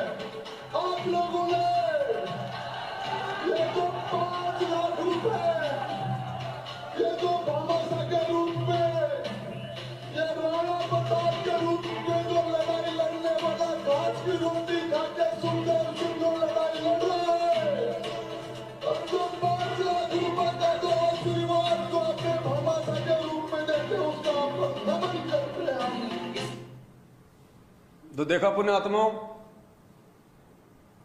कैसे गैंगस्टरों की सीबीआई जांच के समर्थन में भगत समाज का 5 लाख रुपया दिया जा रहा है। इंकलाब जिंदाबाद। आप भोले भाले भगतों को भगत सिंह बना दिया। इंकलाब जिंदाबाद। अरे अपने गुरुदेव की जय बाल ले होती है नालायकों। माता पद्मावती की जय, पद्मावती की जय बुला दी तुम मूर्ख संगत वालों से, तुम्हारी मर्यादाएं तुड़वा दी, 5 लाख रुपए का चेक दिलवा दिया। और कैसे वो भाई साहब लास्ट में महिमा गा रहा उन भक्तों की, 5 लाख रुपए जो मिल गए। पुण्यात्माओं, ये सौदा फिर ना ही रे संतो, ये सौदा फिर ना ही। पुण्यात्माओं, ये मौका जिंदगी में दोबारा नहीं मिलेगा। और 50% से ऊपर संगत परमेश्वर की मर्यादाओं से, परमेश्वर की सीमाओं से बाहर जा चुकी है। परमात्मा भी उसको सीधे रास्ते पे नहीं ला सकते, वो इतने नीचे गिर चुके हैं मानसिक तौर पे, इतने ज्यादा वो गुलाम हो चुके हैं। ये सौभाग्य है हम सत्सेवक भाई बहनों का, हम परमेश्वर का कोटि कोटि दंडवत धन्यवाद करते हैं। हम ऋणी हैं इस पूज्य गुरुदेव भगवान के, जो परमात्मा ने ना जाने कैसे हमारी बुद्धि के ये पट खोले, हमारे को सत्य से परिचित कराया। परमेश्वर ने हमारे को नीर खीर का निबेरा करना सिखाया और इन गलत कुकर्मों में फंसने से हमारे को बचाया, वरना हम भी एक ना एक दिन इन्हीं कुपात्रों के सहयोगी होते, इसी मैनेजमेंट के पीछे चल के अपनी भक्ति बर्बाद कर रहे होते, जैसे आज ये लाखों की संगत कर रही है। हम भी एक कागज के टुकड़े को भगवान मान के उनका प्रकट दिवस मना रहे होते। तो पुण्यात्माओं, ये गुरुदेव की विशेष रजा है, जो आत्मा सात संगति से जुड़ी हुई है। पुण्यात्माओं, आप हैं वो असली आत्मा जिनके विषय में परमात्मा सत्संग के शुरुआत में कहते हैं कि पुण्यात्माओं धन्य है तुम्हारे माता पिता जिनसे तुम्हारा जन्म हुआ। ये 4.5 फुट का आदमी 1.5 फुट का माइक पकड़ के 5 लाख हाथ में लेके अपने आप को जो सुपरस्टार समझ रहा है ना, ये तो बिल्कुल गलत में जा चुकी आत्माएं हैं। इनका तो भगवान भी सारा नहीं है। आगे चल के इनके साथ में जो दुर्गतियां होंगी, जिस प्रकार से ज्ञान को आधार ना बना के काल प्रेरित होके ये खुद भी अपने जीवन को नरक बना रहे हैं और लाखों भक्तों का जीवन भी मर्यादा तोड़ के ये लोग उनका जीवन भी नरक बना रहे हैं। तो सौभाग्य है हमारा जो परमेश्वर ने हमें संभाला, परमात्मा ने हमें सद्बुद्धि बख्शी, परमात्मा ने हमें साथ संगति दी और ज्ञान आधार से हम एक दूसरे भगत भाई बहन मिलजुल के साथ संगति से जुड़ के इस भक्ति मार्ग पे हम चल रहे हैं। गलतियां करने से हम बच रहे हैं, साथ में दूसरे भगत भाई बहनों को भी समय समय पे हम आगाह कर रहे हैं। तो ऐसे ही आप लोग साथ संगतियों से आप जुड़े रहें। इन वीडियो को ज्यादा से ज्यादा आप लोग शेयर करें, अपने चैनल पे आप इनको अपलोड करें और सभी तक उनका लिंक भेजें। आपके जितने भी भगत भाई बहन जो आपसे व्हाट्सएप पे जुड़े हुए हैं, बहुत सारे भगत भाई बहन क्या करते हैं, वीडियो अपने चैनल पे डाल देते हैं यूट्यूब पे ये वाले, उसके बाद वो किसी को आगे भेजते नहीं है और देखता है नहीं कोई। तो पुण्यात्माओं, ऐसे हमारा कोई भला नहीं होगा, ऐसे ये संदेश संगत तक नहीं जाएंगे। आप अपने चैनल पे जब इस वीडियो को डाउनलोड करके अपलोड करो, उसके बाद आपके चैनल का जो लिंक होता है यूट्यूब का, उस लिंक को आपके मोबाइल में जितने भी भक्तों के व्हाट्सएप नंबर हैं, 100 के, 50 के, 200 के, आप सभी को भेजो, एक एक को। फेसबुक पे उस लिंक को ज्यादा से ज्यादा शेयर किया करो, तब जाके कहीं आपकी वीडियो कोई देखेगा और कहीं जाके फिर आपके वीडियो देख के कोई आत्मा समझेगी, संभलेगी, तो फिर वो पुण्य परमात्मा आपके झोले में डालेगा। ऐसे मोबाइल में यूट्यूब पे वीडियो डाल दिया, निश्चिंत होके बैठ गए, उसको कोई नहीं देखता ऐसे। तो थोड़ा आगे बढ़ो पुण्यात्माओं। जब ये लोग कुप्रचार करने के लिए, संगत को गुमराह करने के लिए दिन रात इतना प्रयास कर रहे हैं, तो पुण्यात्माओं हमें तो परमात्मा ने सुप्रचार की, सुसमाचार सुनाने की सेवा दी है। हमें तो बढ़ चढ़ के जो है इस सेवा में जो है वो कुर्बान हो जाना चाहिए। तो आज की वीडियो में केवल इतना ही, फिर कभी परमात्मा रजा बख्शेंगे, दास एक नई वीडियो के साथ आप सभी भगत भाई बहनों के सामने रूबरू होगा। तब तक के लिए दास को दीजिए इजाजत। सत साहेब बंदी छोड़ सतगुरु रामपाल जी भगवान की जय हो।